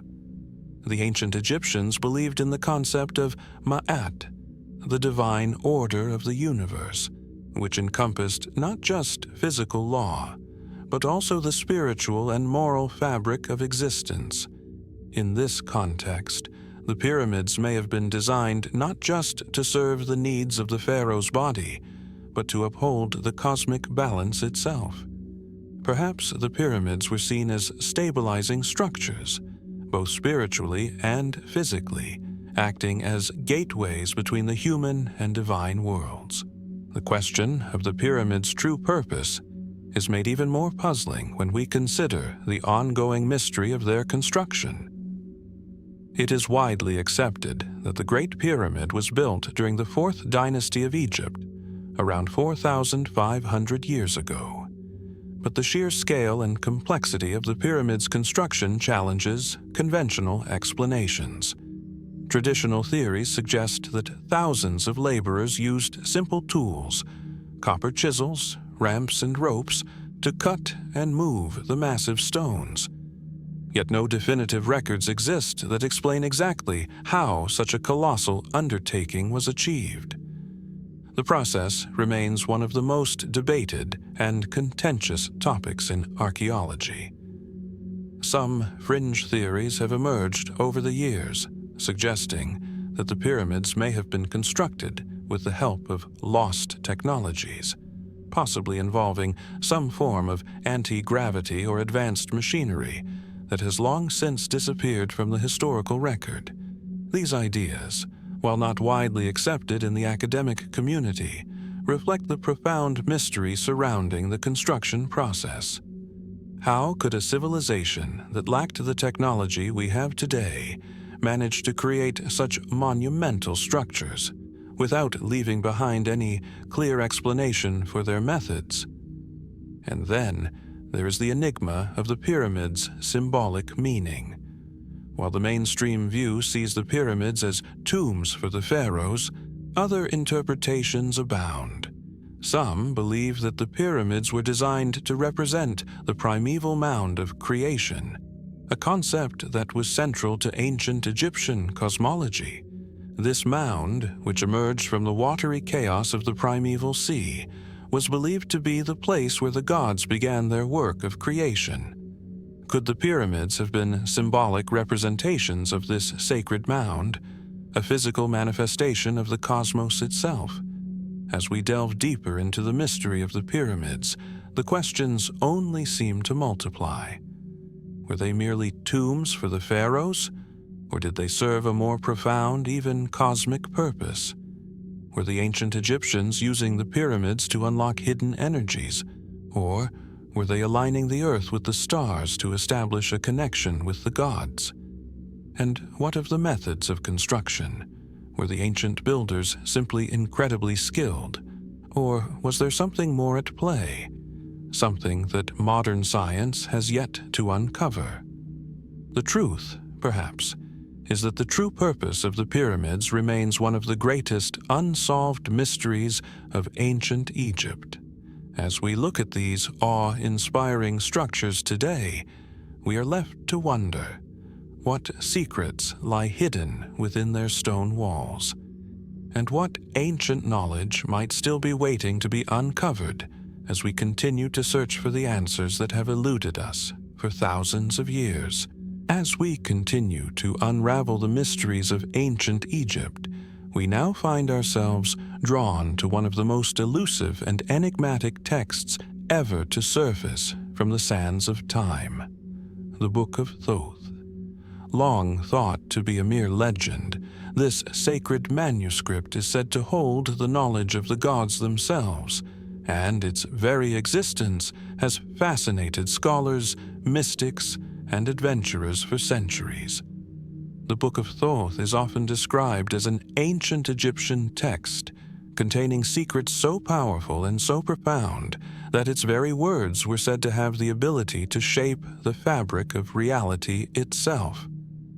According to legend, it was written by Thoth, the god of wisdom, writing, and magic, who was believed to have created the written word and recorded the knowledge of the gods. Thoth, depicted with the head of an ibis, was not just a deity of knowledge, but also of judgment, wisdom, and the afterlife. His role was central to the ancient Egyptian belief system, where he was said to have maintained the universe's order, recording the deeds of the dead and weighing their hearts against the feather of Ma'at, the goddess of truth. But the Book of Thoth was not simply a religious text. It was said to be a manual of divine magic, capable of unlocking hidden powers. To possess it was to wield the ultimate power over life, death, and the very laws of nature. The legends suggest that it contained knowledge of the cosmos, spells to communicate with the gods, and even the means to transcend mortal limitations. Such was its potency that it was not meant for the uninitiated, and as such, it became a closely guarded secret kept from public view. Over time, the Book of Thoth became synonymous with the idea of forbidden knowledge, tantalizing those who sought it out. But its location remained a mystery. Some claim that it was hidden away within the great libraries of ancient Egypt, while others believe that it was lost to the ages, swallowed by the sands of time. Throughout history, several accounts have emerged that hint at its existence, but none have ever provided definitive proof. Some say it was hidden within the tombs of pharaohs, while others argue it may have been kept within the very temples dedicated to Thoth himself. The first recorded mention of the Book of Thoth comes from ancient texts that describe the god Thoth's role in writing it. In the Emerald Tablets, a set of mystical writings attributed to the god Hermes Trismegistus, a figure often associated with Thoth, there are references to the book as a source of divine wisdom, said to be hidden from those who would misuse its power. According to these accounts, the book was so potent that it could not be entrusted to mortals, lest they fall prey to its overwhelming power. It was believed that the knowledge within the book could allow one to communicate directly with the gods and unlock the mysteries of the universe, offering a deeper understanding of life, death, and the afterlife. In one particularly compelling story, the Book of Thoth is said to have been guarded by powerful magical forces and hidden away in an undisclosed location. Ancient Egyptian texts speak of a priesthood charged with keeping it safe. Priests who were entrusted not only with the rituals of the temples, but with the responsibility of protecting the sacred knowledge contained within the book. These priests, it is said, would have been specially trained in the arts of magic, and would have been among the few individuals who had access to the Book of Thoth. Yet, even they were warned of the dangers of meddling with such profound knowledge. In some accounts, the book was described as possessing a curse. Those who sought it without the proper understanding or preparation would be doomed to suffer dire consequences. Over the centuries, the legend of the Book of Thoth has only grown, becoming a central theme in occult and esoteric traditions. It is said to be the inspiration behind many other magical texts, each claiming to hold a piece of the divine knowledge that the Book of Thoth contained. These texts, such as the Tibetan Book of the Dead and the Egyptian Book of the Dead, are often seen as attempts to capture fragments of the ancient wisdom passed down through the ages, but none are believed to hold the full breadth of the knowledge that was said to have been contained within the Book of Thoth. Despite its prominent place in mysticism and mythology, the Book of Thoth remains elusive in the archaeological record. No physical evidence has ever been found to confirm its existence, and yet its legend persists. Some have speculated that it may have been destroyed, deliberately hidden away, or lost in the wake of Egypt's numerous invasions and the decay of its once great civilizations. Others suggest that the book was never meant to be found, that its knowledge was always intended to remain a secret, safeguarded by time and the divine will of Thoth himself. Interestingly, some modern-day researchers claim that fragments of the Book of Thoth may have survived, embedded within other ancient Egyptian texts. The pyramid texts, coffin texts, and Book of the Dead, all of which are rich with references to Thoth, might contain clues or even direct quotations from the lost manuscript. These ancient texts, which detail the rituals and beliefs surrounding death and the afterlife, are seen by some as remnants of the book's wisdom, stripped of its more esoteric teachings, but nonetheless echoing the profound knowledge once contained within the Book of Thoth. Still, questions remain. Was the Book of Thoth a real artifact, or merely a myth born from the ancient Egyptians' reverence for Thoth as the god of wisdom and writing? If it was real, what did it contain? Was it truly a manual of divine magic, capable of unlocking the secrets of the universe, or was it a religious text meant to codify the mysteries of the afterlife in ways that are beyond our understanding? The Book of Thoth remains, as ever, an elusive and tantalizing mystery, a symbol of the lost knowledge of the ancient world. As we search the sands of Egypt for clues, we are left to wonder, if this sacred book truly exists, what could its contents reveal about the ancient Egyptians' understanding of the cosmos, the divine, and the very nature of life and death? And, perhaps most importantly, if we were to find it, would we be ready to understand it? Or would we too be overwhelmed by its secrets, as those before us have been? The Book of Thoth may remain a mystery for now, but the questions it raises are as potent as ever. As the sun rises over the Giza Plateau, its golden rays cast long shadows across the desert sands, illuminating one of the most iconic and enduring symbols of ancient Egypt, the Great Sphinx. This colossal monument, with the body of a lion and the head of a pharaoh, has stood for millennia, its eyes gazing out toward the horizon, as though watching over the land. The Sphinx, carved from a single piece of limestone, is a marvel of ancient engineering and artistry.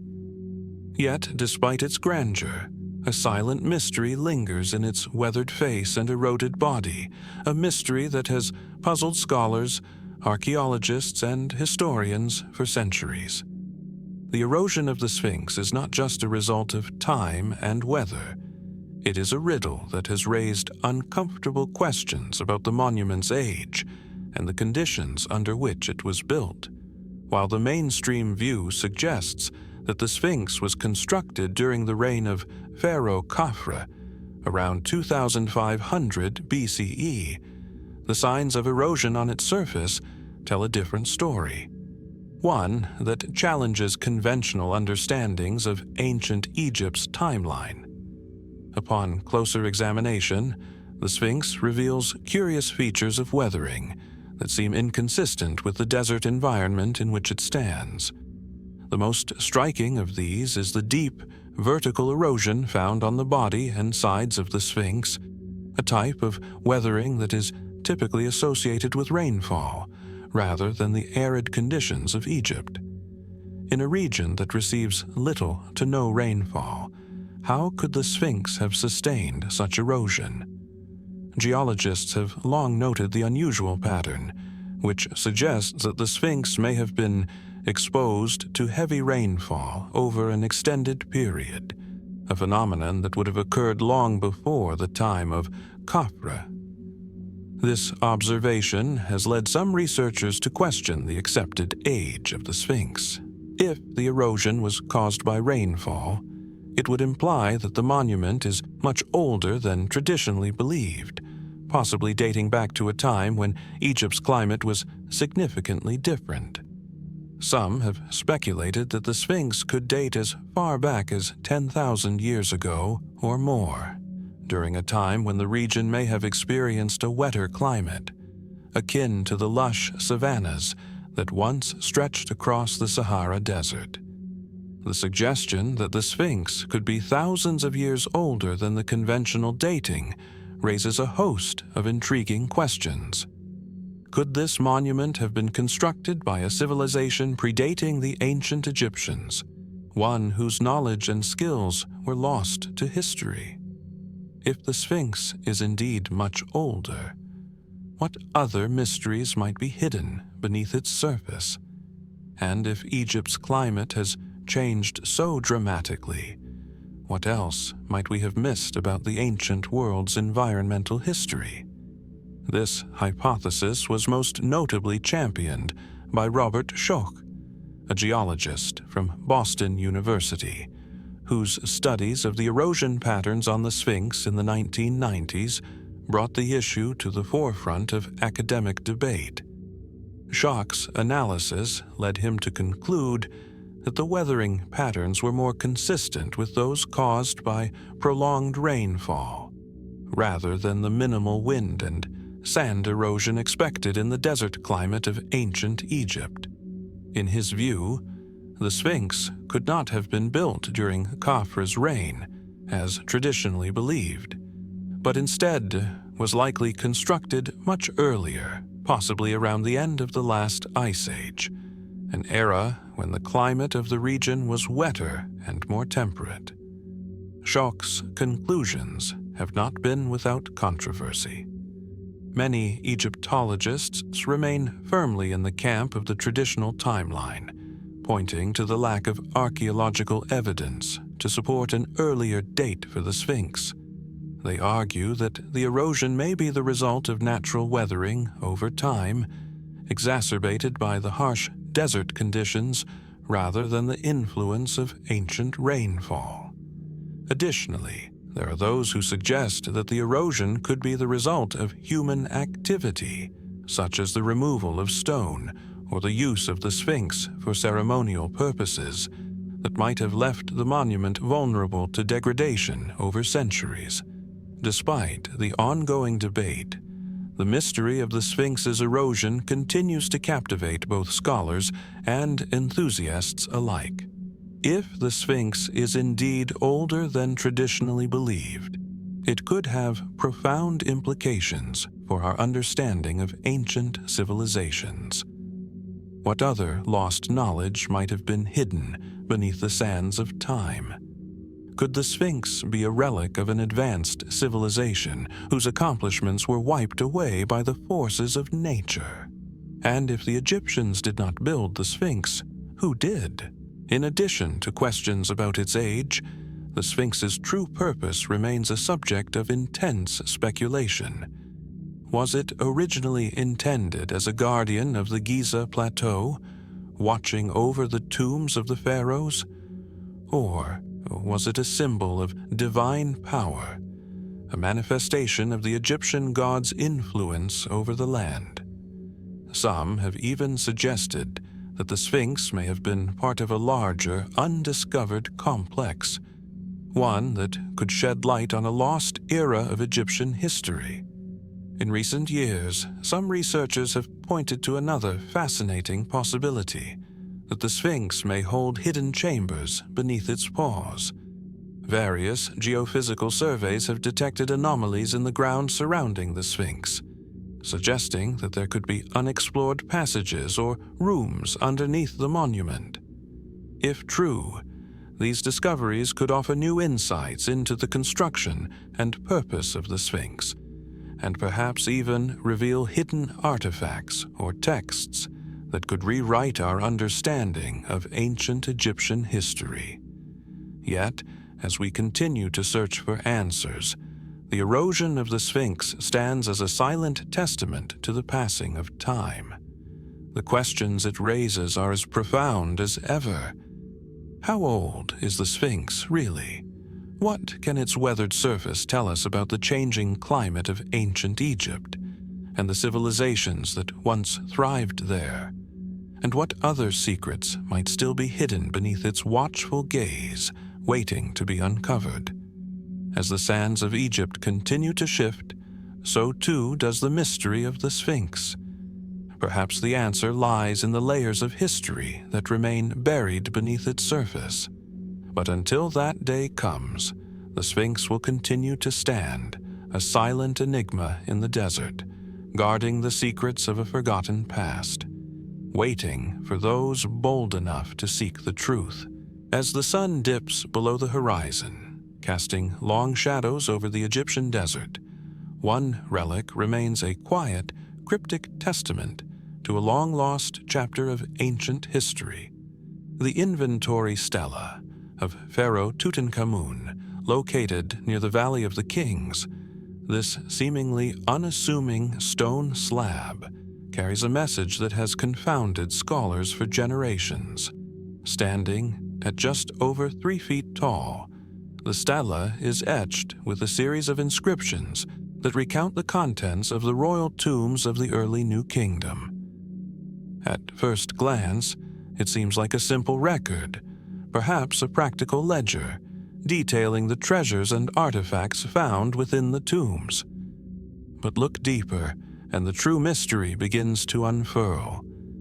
The Inventory Stela was discovered in the early 19th century, and it soon became an object of fascination. The inscriptions on its surface recount the inventory of the tombs in the Valley of the Kings, focusing particularly on the burial of Tutankhamun, the boy king whose tomb would later be uncovered by the archaeologist Howard Carter in 1922. The stela describes the treasures and offerings placed within Tutankhamun's tomb, providing a vivid picture of the grandeur and opulence with which the pharaoh was interred. Yet, it is not the mere listing of items that has captivated historians. It is the subtle, tantalizing clues that seem to suggest a far more enigmatic story. What makes the Inventory Stela truly remarkable is its mention of an earlier, almost forgotten tomb, the tomb of a pharaoh whose name is not well known in the annals of Egypt's history. This tomb, according to the stela, was said to contain treasures that were later transferred to Tutankhamun's tomb for safekeeping. Some scholars speculate that this refers to the tomb of Akhenaten, the controversial heretic king who famously attempted to shift Egypt's religious practices toward monotheism. But why, if this was the case, would the Inventory Stela mention such a tomb? Could there have been an earlier, more significant tomb in the Valley of the Kings that has since been lost to time, its contents moved to Tutankhamun's tomb for reasons unknown? The theory that the Inventory Stela refers to the tomb of Akhenaten is intriguing, but it also raises more questions than answers. If this is true, it would suggest that the events surrounding Tutankhamun's tomb were not as simple as they appear. Why would the treasures of Akhenaten's tomb be hidden away in the tomb of a king so young and obscure? Was there a concerted effort to erase Akhenaten's memory from history, as some have suggested? Or was this a pragmatic decision made in the wake of political upheaval? Another puzzle arises from the stela's mention of hidden treasures. These treasures, according to the inscription, were concealed in a secret location. Some researchers have speculated that this could be a reference to treasures buried in the tombs of other pharaohs, perhaps those who were later forgotten or whose tombs were looted in antiquity. If so, where could these treasures be? Could they still be buried somewhere within the Valley of the Kings, hidden beneath the shifting sands, waiting to be discovered? The mention of hidden treasures also leads to another possibility, that the Inventory Stela may allude to some kind of secret or lost knowledge, a repository of ancient wisdom or artifacts that were deliberately concealed from the public eye. Could there be an unknown, forgotten history of Egypt, one that was too dangerous or too valuable to leave in plain sight? This would not be the first time such ideas have been proposed. Many ancient cultures, not just Egypt, have been said to hide knowledge or relics in sacred or secret places, preserving them for a select few. What is especially curious about the Inventory Stela is the way in which it was meant to be displayed. The inscriptions were intended to be read by those who came to pay respects at the tombs, but the message was not entirely clear. Were these inscriptions meant to preserve an official record, or were they intended to encode a more esoteric message for future generations? Some have speculated that the stela could have been a form of cryptic writing, a message hidden in plain sight, perhaps meant to preserve secrets for the future, secrets that might be uncovered only after the passage of millennia. Beyond the mention of Akhenaten's tomb and hidden treasures, the Inventory Stela also contains references to other cryptic figures, some of whom are not easily identified. These figures are often referred to as the keepers of the tombs, entrusted with the protection and preservation of royal relics. Who were these figures, and what role did they play in the history of Egypt's dynasties? Could they have been custodians of a lost tradition or knowledge, acting as guardians of a deeper mystery that has yet to be understood? For centuries, the Inventory Stela has sparked debates among Egyptologists and historians. The mainstream understanding is that it is a simple record of Tutankhamun's tomb and its treasures. But the references to hidden treasures, lost tombs, and enigmatic figures suggest that there may be far more to the story. As with many aspects of ancient Egypt, the truth may lie somewhere between fact and legend, hidden within the intricate layers of history that are often obscured by time. One of the most compelling aspects of the Inventory Stela is the way it hints at a deeper, still undiscovered history, one that could potentially rewrite what we know about Egypt's past. Could there be hidden chambers or relics that were lost or intentionally concealed to protect them? Is there knowledge from Egypt's distant past that has been buried, both literally and figuratively, beneath the sands of time? And if so, what might this knowledge reveal about the true nature of Egypt's ancient civilization and the mysteries it held? The mystery of the inventory. Stela persists, inviting us to look beyond the surface of history and to question what we have been told. While the stela itself is an important historical artifact, Its cryptic message suggests that there is far more to discover beneath its inscriptions. What secrets lie hidden within the stela's lines of text? And what truths might we yet uncover from the forgotten corners of ancient Egypt's history? As we continue to unravel these mysteries, we are left to wonder, what else might still be waiting to be uncovered just beneath the surface? Beneath the towering columns of the Egyptian Museum in Cairo, where thousands of ancient treasures are carefully displayed for the world to marvel at, lies an even deeper mystery, one that remains hidden from the public eye. The museum itself, a monumental institution that houses the largest collection of ancient Egyptian artifacts in the world, is a treasure trove of history. From the golden mask of Tutankhamun to the intricate papyri of the Middle Kingdom, it is a place where the past is preserved and where secrets are kept. But what lies beyond the brightly lit exhibition halls, tucked away in hidden storerooms and forgotten corners, might be just as extraordinary, if not more so.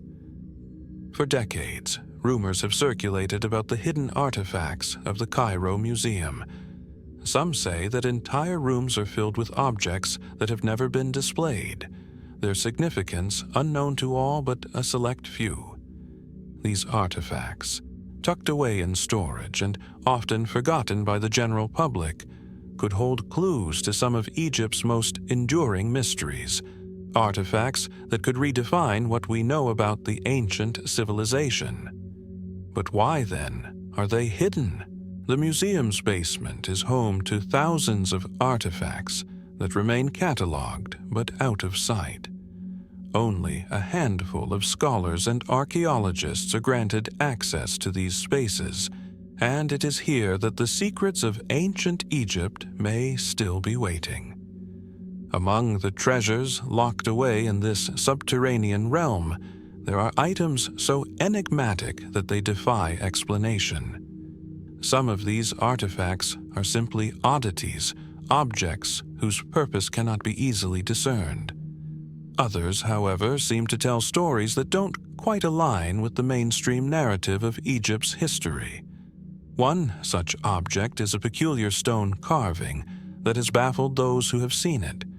The artifact, which dates back to the early dynastic period, depicts an image of a strange, otherworldly creature that has no clear counterpart in Egyptian mythology.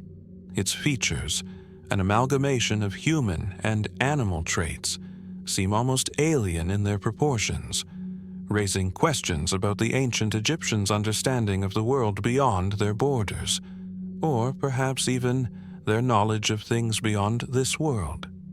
Another enigmatic object is a series of strange metallic fragments found in a tomb believed to belong to a high-ranking official. The metal itself appears to be of an unknown composition, its properties unlike anything seen in ancient Egypt. Could these fragments be evidence of an advanced technology, perhaps predating modern metallurgy? Or is this just a case of an artifact, misidentified by earlier archaeologists? While some have suggested that the fragments might be the remnants of lost or esoteric technologies, there is no consensus on their true origin or purpose. Whatever the truth, the fact remains that these artifacts, hidden away in the museum's vaults, continue to challenge our understanding of ancient Egypt. The Cairo Museum's hidden artifacts are not confined to objects that are physically unusual. There are also relics that point to unexplained historical gaps. In one corner of the museum's storage area, there are several fragments of a papyrus that appears to describe a civilization predating the known dynasties of Egypt. This mysterious text, only partially deciphered, mentions a series of rulers whose names do not match any of the kings recorded in Egypt's traditional annals. It suggests a period of great upheaval, perhaps even a forgotten empire that has been lost to history. If these papyri could be fully deciphered, they could provide new insight into a chapter of Egyptian history that has been shrouded in obscurity. One of the most intriguing aspects of the museum's hidden artifacts, however, is the apparent connection between these objects and the ancient mythologies of Egypt. In some cases, objects found in the storage rooms seem to align with descriptions found in ancient texts, like the pyramid texts or the coffin texts, which detail the beliefs and practices surrounding death, the afterlife, and the gods.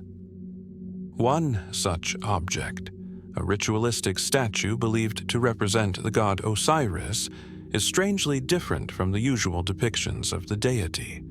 This statue, found in an unmarked box, is made of a material that cannot be identified and is covered with strange symbols that do not match the traditional hieroglyphs associated with Osiris.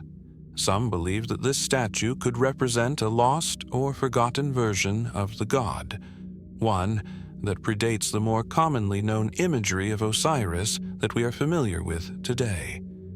The question remains, why are these items hidden away? Is it simply a matter of space, of too many treasures for the museum to display all at once? Or is there something more at play?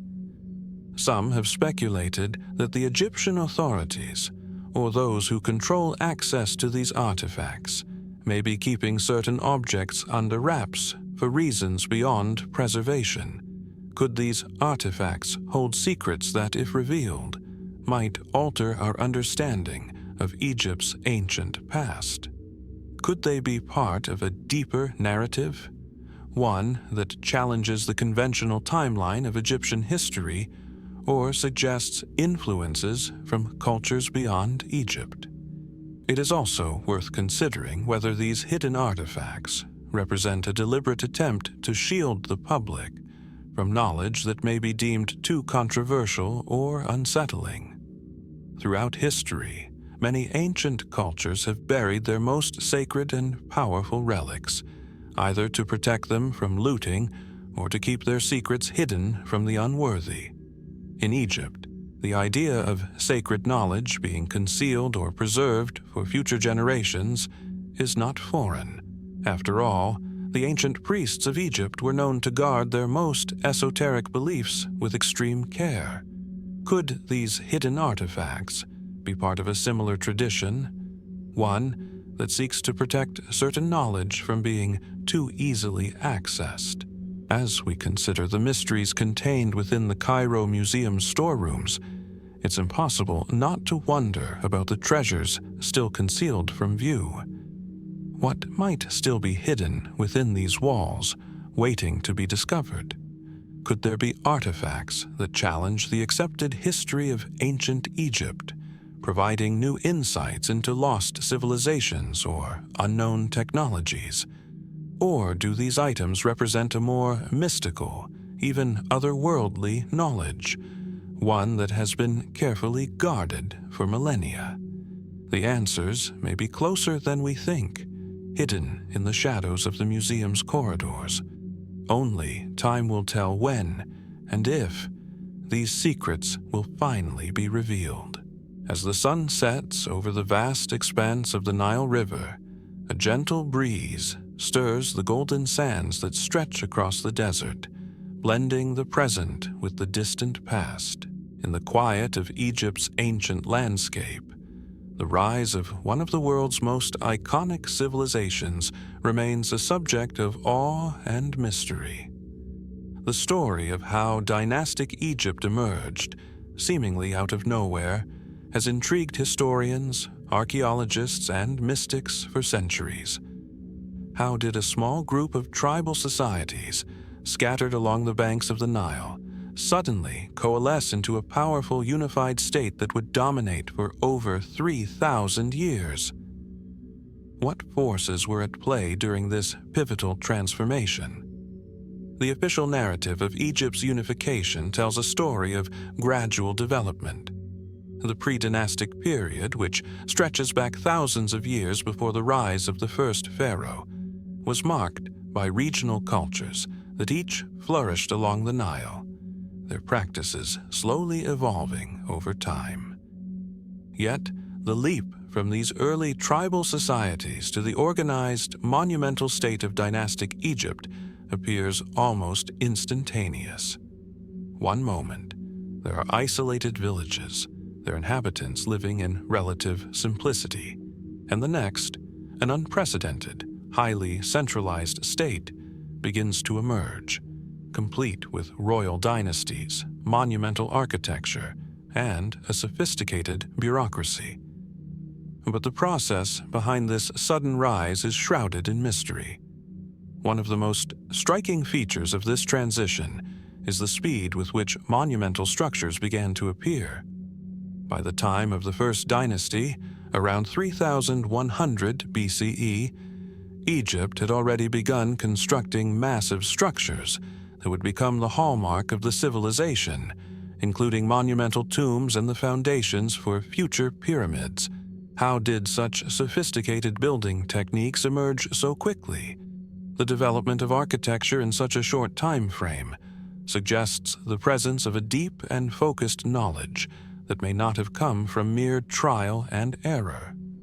At the heart of this transition is the figure of Narmer, or Menes, traditionally credited with uniting Upper and Lower Egypt into one kingdom.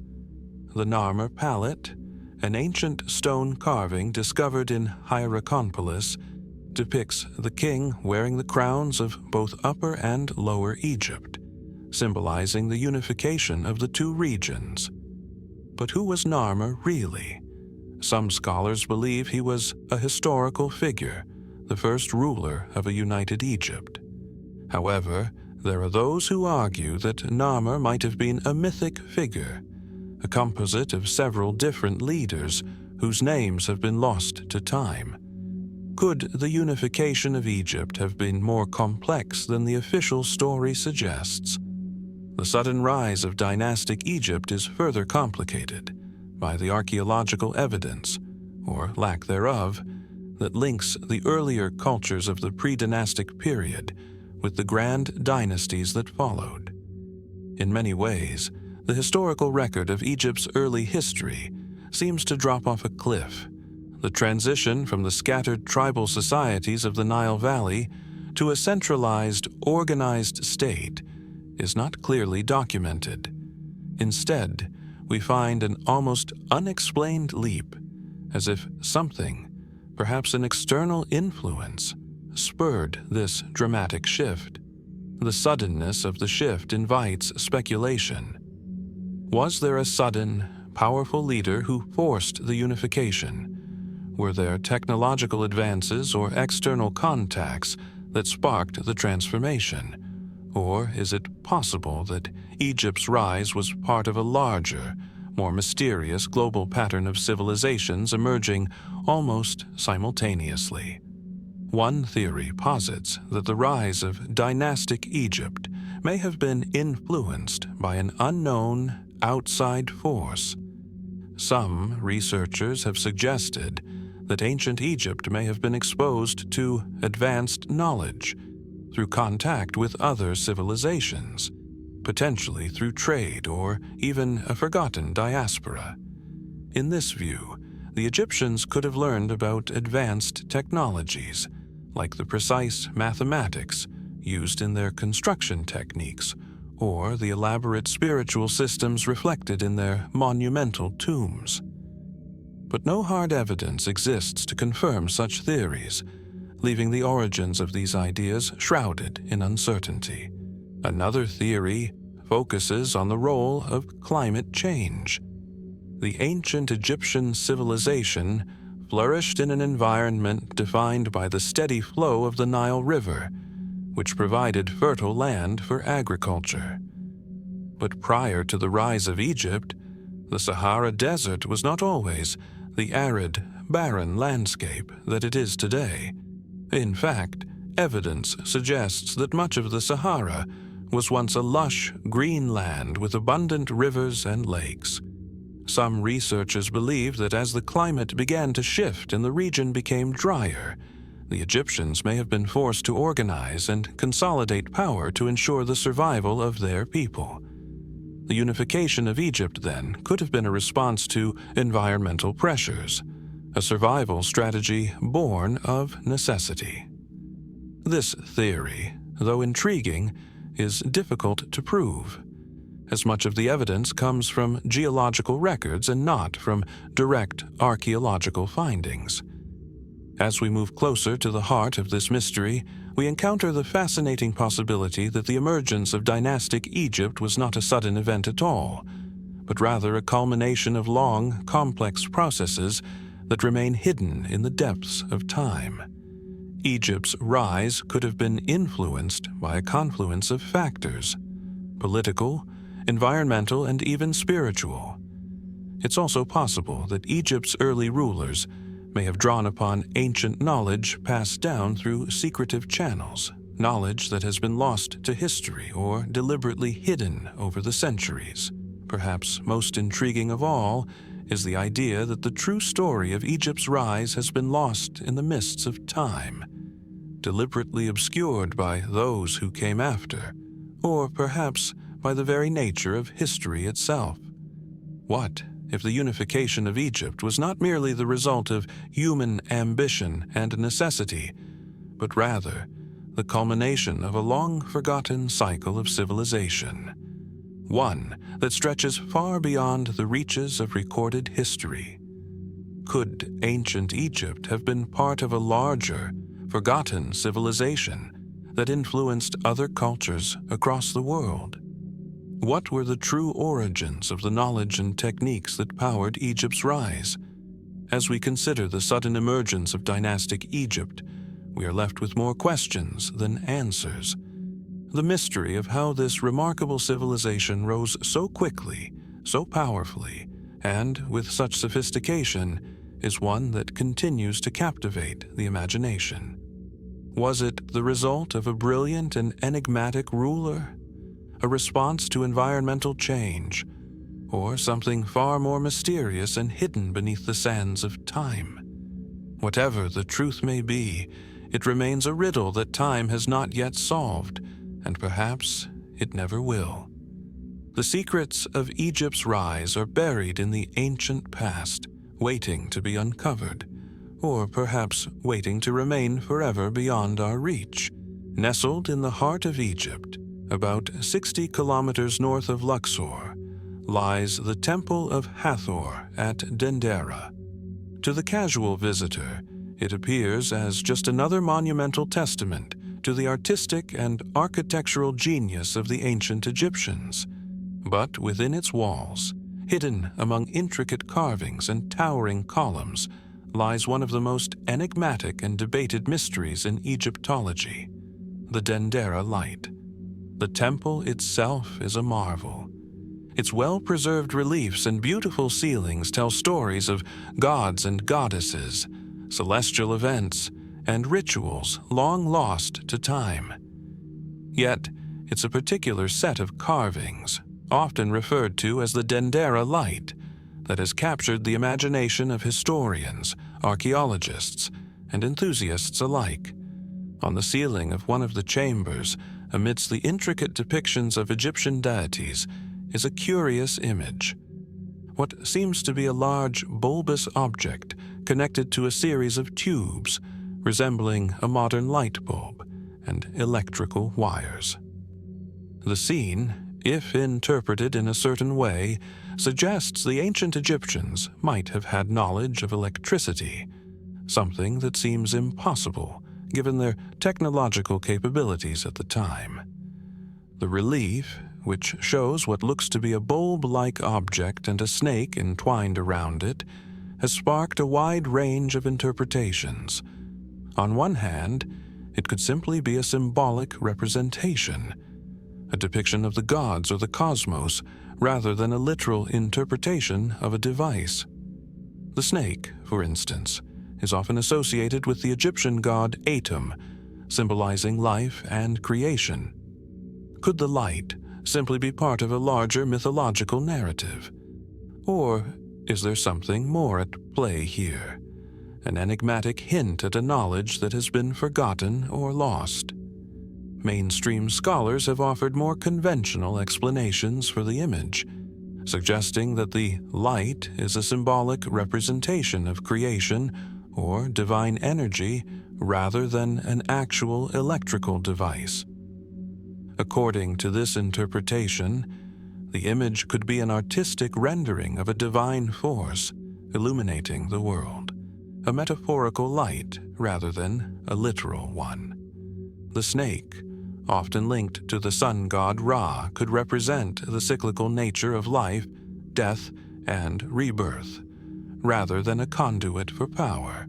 Yet, there are those who are unwilling to accept this conventional explanation. Some speculate that the Dendera Light represents actual electrical technology, an ancient device capable of generating light.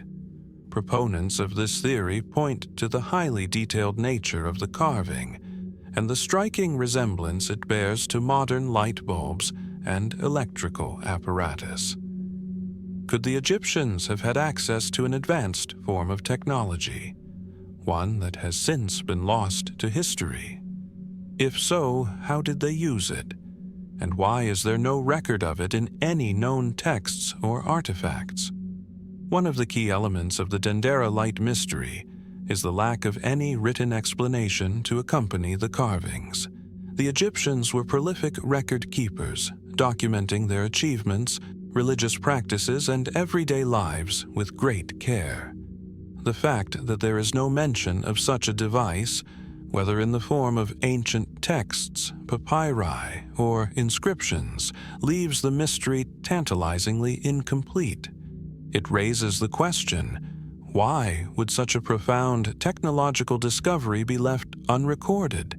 Could it be that the knowledge of this technology was deliberately hidden or lost? Or, more intriguingly, could it have been part of a much larger, forgotten knowledge of the ancient world? For those who favor more speculative explanations, the idea of ancient electricity has even been linked to the broader concept of lost civilizations and technologies. Some theorists suggest that the ancient Egyptians, or even a more advanced precursor civilization, might have possessed knowledge that was far beyond what we traditionally associate with their time. There are parallels drawn with other ancient cultures, such as the Sumerians, or the builders of the megalithic structures in South America, which some believe were capable of harnessing energy in ways that have been forgotten by modern societies. Is it possible that the Dendera Light is a relic of this lost technology? Another aspect of the mystery surrounds the location of the relief itself. The Temple of Hathor at Dendera was dedicated to the goddess of music, love, and motherhood, yet its most striking image appears to have little to do with these themes.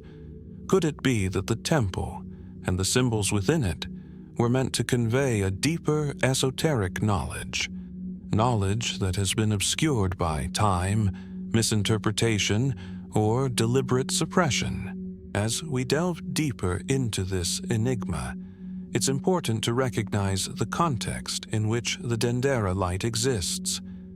Ancient Egyptian temples were not simply places of worship. They were often centers of learning, repositories of knowledge that reached far beyond the religious and the mundane. It's conceivable that the carvings at Dendera were meant to convey complex philosophical and scientific ideas, encoded in symbolic language that we are only now beginning to interpret in a more modern context.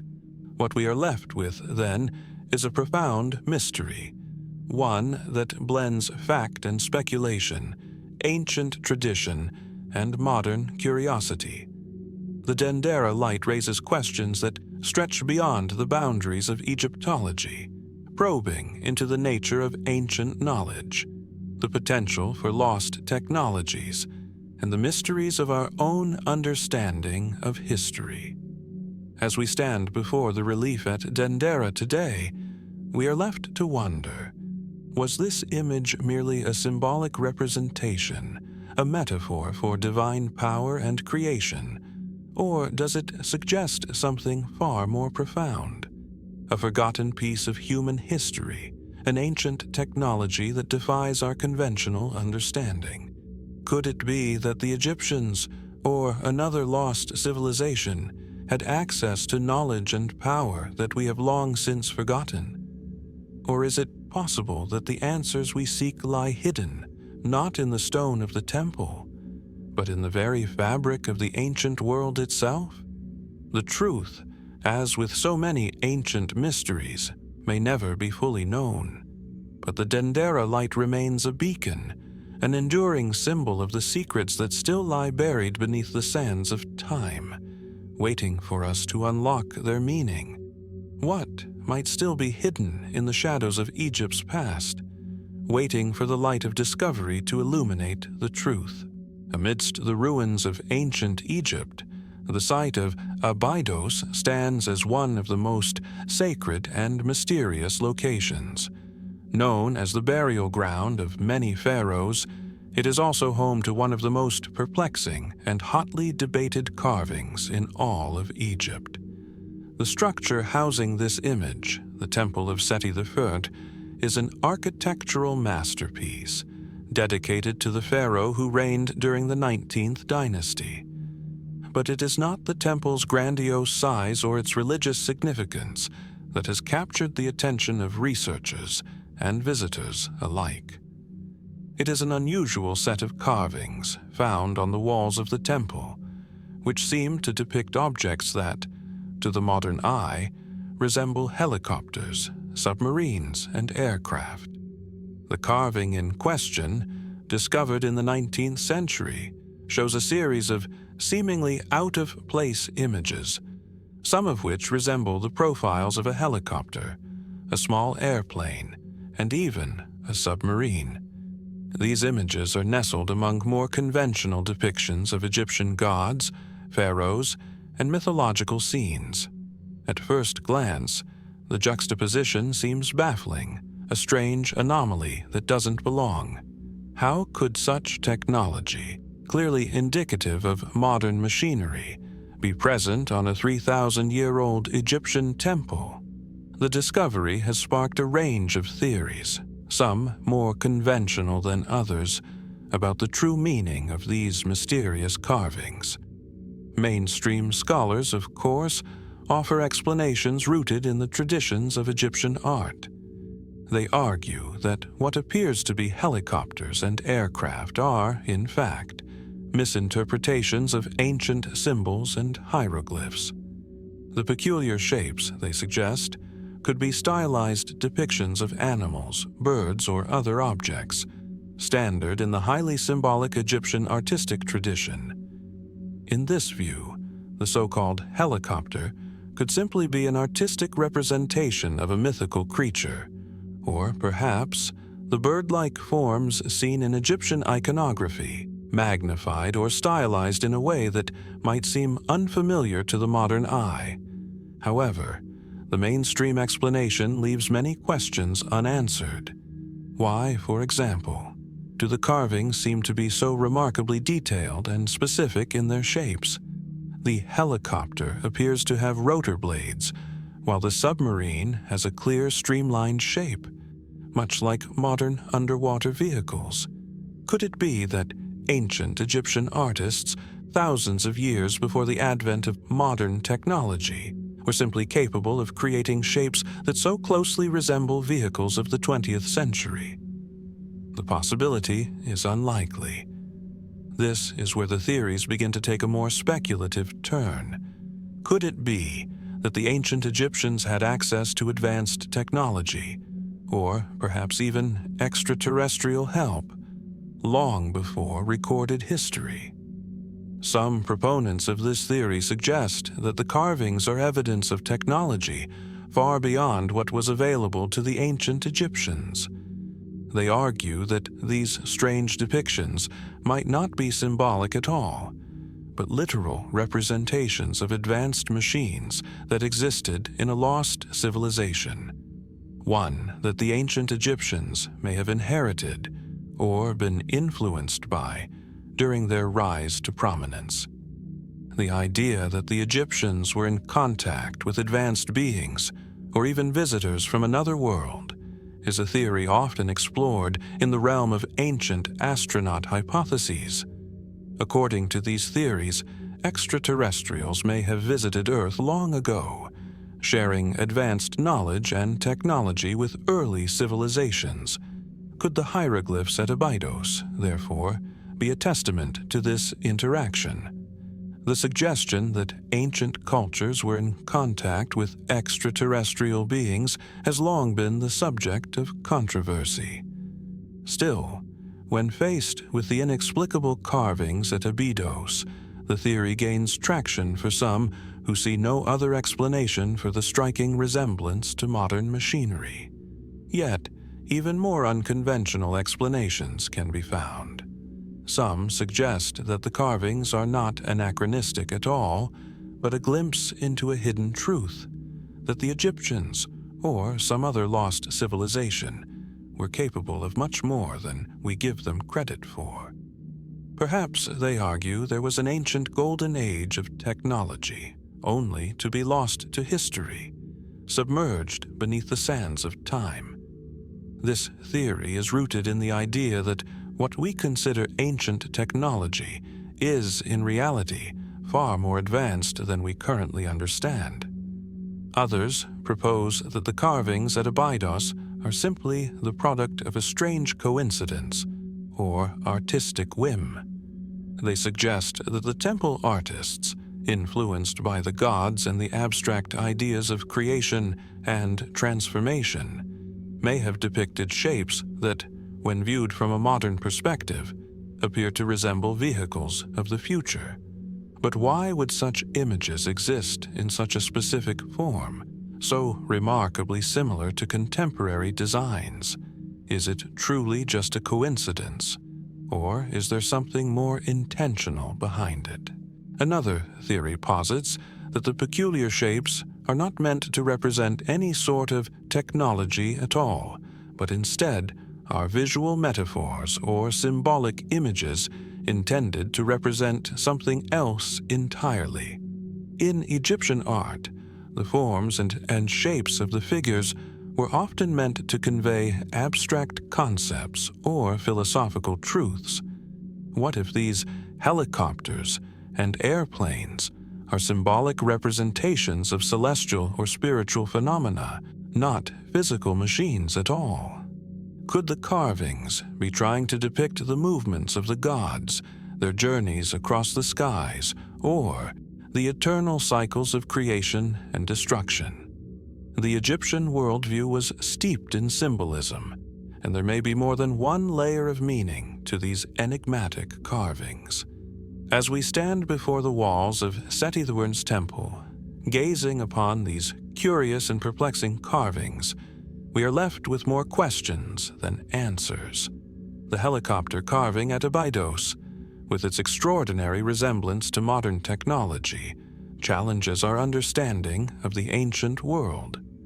Was it simply a coincidence, or do these carvings contain a deeper truth, one that stretches the boundaries of our conventional understanding of history? Could the Egyptians have had access to knowledge, technology, or even beings that we can barely begin to comprehend? Or are we looking at the remnants of a long-forgotten civilization that once inhabited Earth, leaving behind a mark that future generations would struggle to interpret?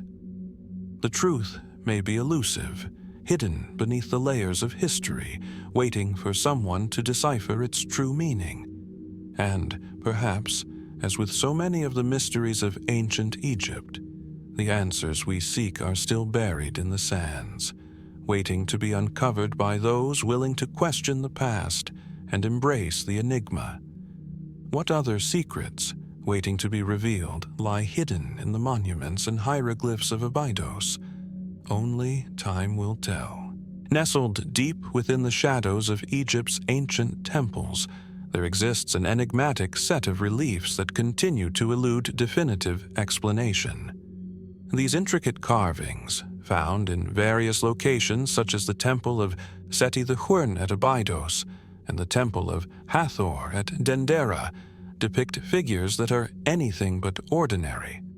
Unlike the standard depictions of pharaohs, gods, and animals so common in Egyptian art, these figures have a strange, almost otherworldly appearance. Their elongated heads, large, almond-shaped eyes, and oversized, disproportionate bodies give them an uncanny resemblance to modern depictions of extraterrestrials. It is not the first time that ancient Egyptian art has been noted for its sense of the unusual. For millennia, archaeologists and scholars have marveled at the Egyptians' unique approach to symbolism and form. But these alien-like figures are particularly puzzling. Some appear to wear headgear that could be interpreted as helmets, and their bodies are often strangely proportioned, with long arms and slender torsos. These features do not match the classical standards of Egyptian artistic representation, where figures were generally shown in a rigid, stylized manner, with human proportions carefully adhered to in accordance with sacred traditions. One of the most famous examples of these alien-like figures can be found in the Dendera temple complex, located in Upper Egypt. In the temple, there are what appear to be unusual carvings of a bulbous, elliptical shape. At first glance, they look like modern representations of flying saucers. Some have even suggested that they resemble the very type of spacecraft often associated with extraterrestrial encounters in modern pop culture. Could it be that these carvings, known as the Dendera Light reliefs, are representations of advanced technology that was beyond the grasp of ancient Egyptians?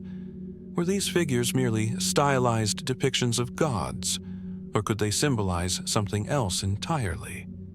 Historically, the Egyptians were known for their extensive mythology and intricate religious symbolism. Their gods and goddesses were often depicted with exaggerated physical features to represent their powers, qualities, or celestial roles. Yet, these particular figures, though they share some common traits with deities in other Egyptian reliefs, stand apart from the rest. They seem too different, too otherworldly. One cannot help but wonder, were these figures meant to represent divine beings who were not of this earth? Could the Egyptians, perhaps through a mixture of ancient stories and interactions with unknown forces, have created images of beings that were truly beyond our comprehension? Theories abound when it comes to these perplexing figures, ranging from the academic to the speculative. The most widely accepted interpretation within scholarly circles is that these peculiar beings are simply representations of gods, but seen through the lens of Egyptian symbolism. According to this view, the elongated heads and large eyes may represent an exaggerated view of a god's intelligence or otherworldly nature. The Egyptians were known to convey metaphysical ideas through their art, so it's possible that these figures were intended to depict beings from the heavens, but not necessarily in the literal sense we would expect today. Another possible explanation lies within the religious iconography of the time. Ancient Egypt was a place of rich spiritual symbolism, and it is conceivable that the alien-like figures are merely another manifestation of the complex relationship between the divine and the earthly. The gods often took forms that were meant to be awe-inspiring and otherworldly, intended to provoke wonder and reverence. Perhaps these images were not of beings from another world, but instead of divine entities whose appearance was meant to transcend human understanding. However, as compelling as this explanation may be, it does not quite account for the peculiar, almost modern sensibility of the figure's appearance. Their striking resemblance to the classic depictions of extraterrestrials, especially when compared to the more familiar gods and pharaohs of Egyptian art, raises an intriguing question. Could these figures be something more than religious symbolism? Some have proposed that the representations of strange humanoid beings were inspired by actual encounters with visitors from other realms, be they terrestrial or extraterrestrial. Could it be that the ancient Egyptians, in their spiritual journeys, came into contact with beings beyond our understanding and sought to capture this experience in their sacred art? The thought alone opens a door to an entirely different realm of possibilities. One of the more radical theories involves the notion that these figures are representations of ancient astronauts. Proponents of this theory argue that the ancient Egyptians, or perhaps a precursor civilization, had direct contact with extraterrestrial beings. According to this view, the large-headed, almond-eyed figures are not mere symbols of gods, but rather literal depictions of extraterrestrial visitors who came to Earth long before modern times. This theory ties into the broader ancient astronaut hypothesis, which posits that advanced beings from other worlds visited our planet and left behind technological knowledge and wisdom. Skeptics of this theory point to the vast differences in cultural and religious contexts between ancient Egypt and the ideas about extraterrestrials that have only emerged in the modern era. The idea of intelligent life beyond Earth did not exist in the ancient Egyptian worldview in any form we would recognize today. Yet, proponents argue that these unusual carvings may be glimpses into a far older understanding of the cosmos, an understanding that was somehow lost or hidden from history, only to be rediscovered by modern thinkers. At the other end of the spectrum, some scholars have suggested that these figures could simply be the result of misinterpretation or overactive imaginations. Could it be that the reliefs were designed by artists who had no intention of depicting anything otherworldly?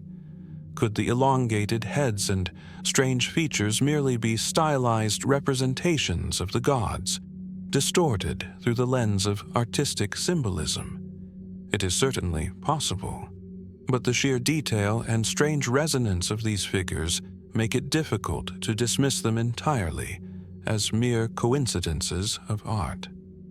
As with many of the mysteries of ancient Egypt, the truth behind the alien-like figures in the temple reliefs remains elusive. Were they truly representations of visitors from beyond the stars, or were they artistic depictions of the gods meant to evoke a sense of divine awe? Was there an ancient wisdom hidden within these carvings that we, as modern observers, can no longer fully grasp? These questions linger, as does the mystery itself. In the end, the carvings at Dendera and Abydos, like so many other ancient Egyptian artifacts, serve as a reminder that there is much we still do not know about the ancient world. Perhaps the answers to these mysteries lie somewhere deep within the sands of time, waiting to be uncovered. Or perhaps they are secrets we are not yet ready to understand. And so, we are left with the question: what hidden truths might still be waiting to emerge from the ancient past? As the sun sets behind the vast desert of Egypt, casting long shadows over the towering silhouettes of ancient stone structures, one cannot help but be struck by the precision and alignment of these monumental sites. The temples, pyramids, and sacred structures spread across the Nile River Valley were not constructed merely as monuments to the gods or as tombs for kings and queens. They were also, it seems, carefully positioned with an almost uncanny attention to celestial detail. Take, for instance, the Temple of Karnak, located on the east bank of the Nile in Luxor. This massive complex, dedicated to the god Amun, was not only a place of worship, but also an architectural marvel that seems to communicate a deep understanding of the heavens. When viewed from above, the layout of the temple appears to follow a strict orientation, aligned to the cardinal points of the compass. But what is even more remarkable is the alignment of the temple with celestial bodies. Karnak is not an isolated example. Similar alignments can be found in other temples scattered throughout Egypt, from the Great Pyramid complex at Giza to the smaller, lesser-known sites in the desert. The Temple of Abydos, for example, is aligned with the rising sun on the solstice, a phenomenon that holds deep religious significance in Egyptian belief systems.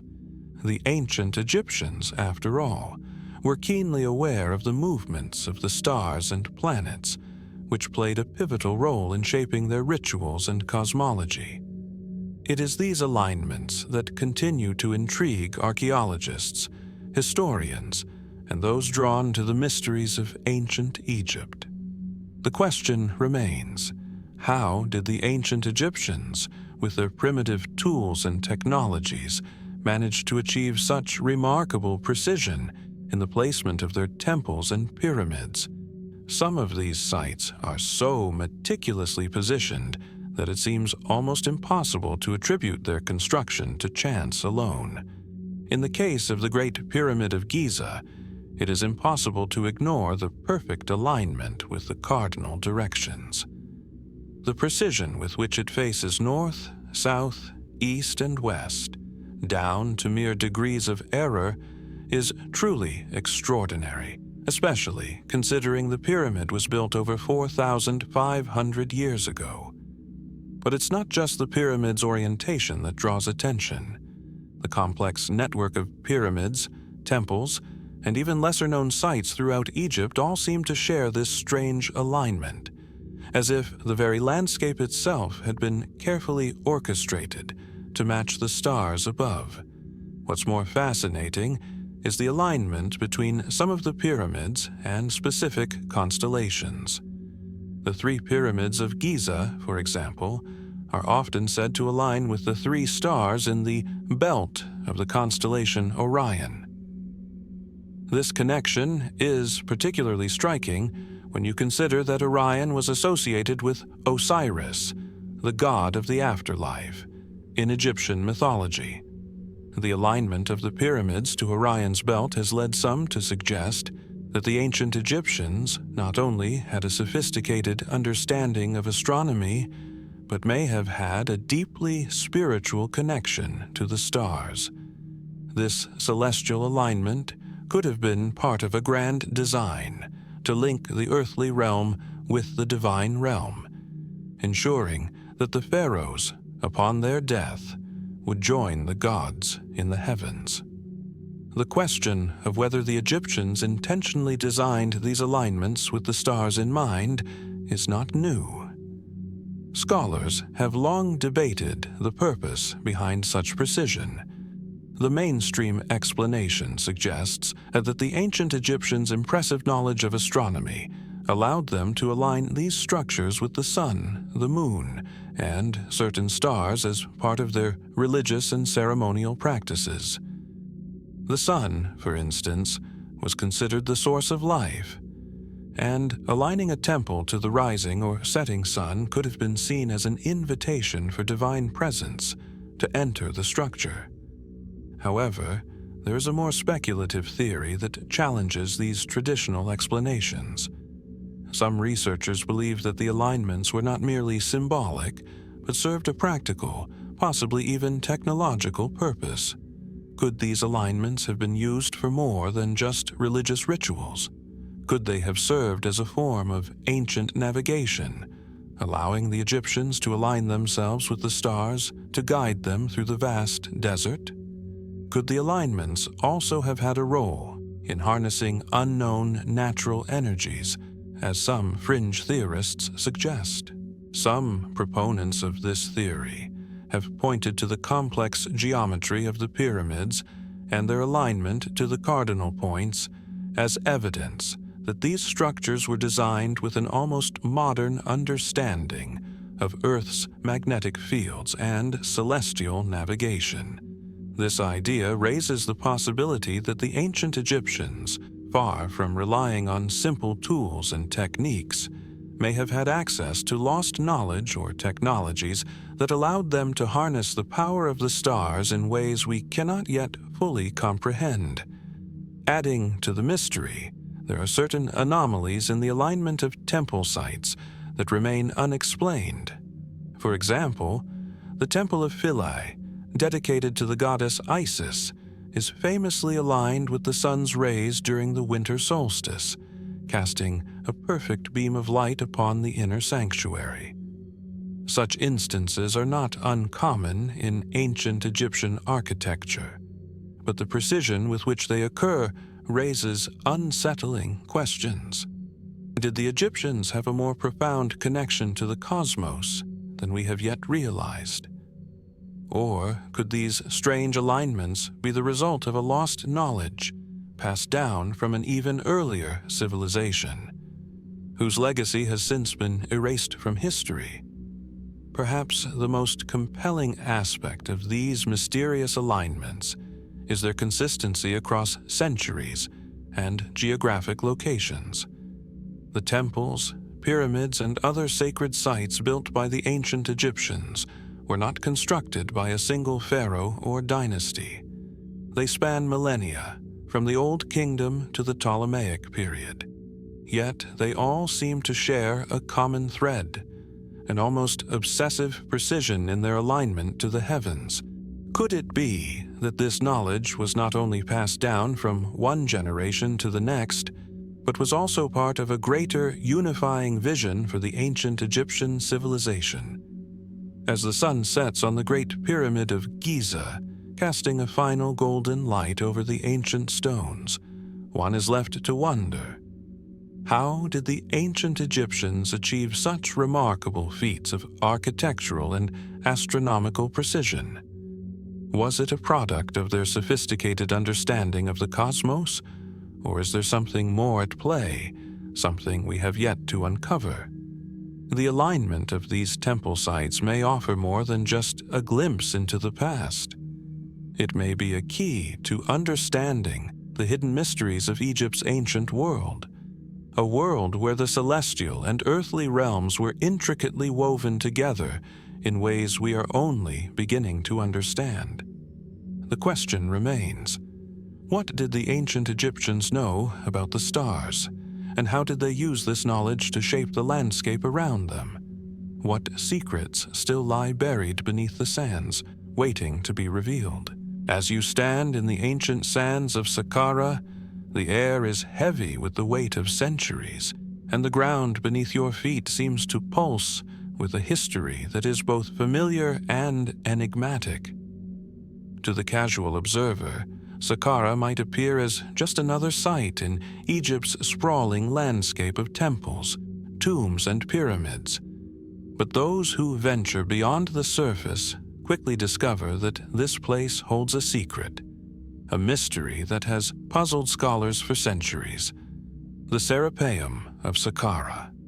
The Serapeum, located a few kilometers south of the famed Step Pyramid of Djoser, is an underground labyrinth that houses an extraordinary and highly enigmatic collection of objects.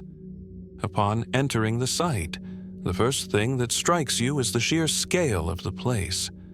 Massive, intricately carved stone chambers stretch deep into the earth, connected by a series of narrow passageways.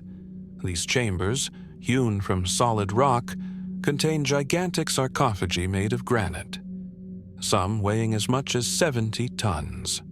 What is most striking about the Serapeum, however, is not just its size, but the precision with which these enormous sarcophagi were crafted and placed. The craftsmanship is unlike anything seen in other tombs in Egypt. The stonework is so fine that the lids of the sarcophagi fit with such precision that it seems as though the ancient builders had access to tools far beyond what we have come to expect from the time of the Old Kingdom. These massive granite boxes, each housed in its own chamber, are the central feature of the Serapeum, but the questions surrounding them are anything but straightforward. They were discovered in the 19th century by the French Egyptologist Auguste Mariette, who unearthed this underground catacomb and its contents. Mariette believed that these sarcophagi were the burial places of sacred bulls, specifically the Apis bull, which was considered the earthly embodiment of the god Ptah in ancient Egyptian belief. Each sarcophagus is thought to have held the mummified remains of an Apis bull, which, according to Egyptian tradition, was carefully selected and revered as a divine being. When one of these bulls died, it was embalmed, and a new bull was chosen to take its place. The Serapeum, in this interpretation, served as the final resting place for these sacred creatures, their remains laid to rest in these vast stone boxes as a tribute to Ptah. Yet, even this widely accepted explanation raises more questions than answers. The sheer scale of the sarcophagi is bewildering. How were these massive blocks of granite transported and maneuvered into place? Some of these sarcophagi are so heavy that even with modern equipment, they would be almost impossible to move.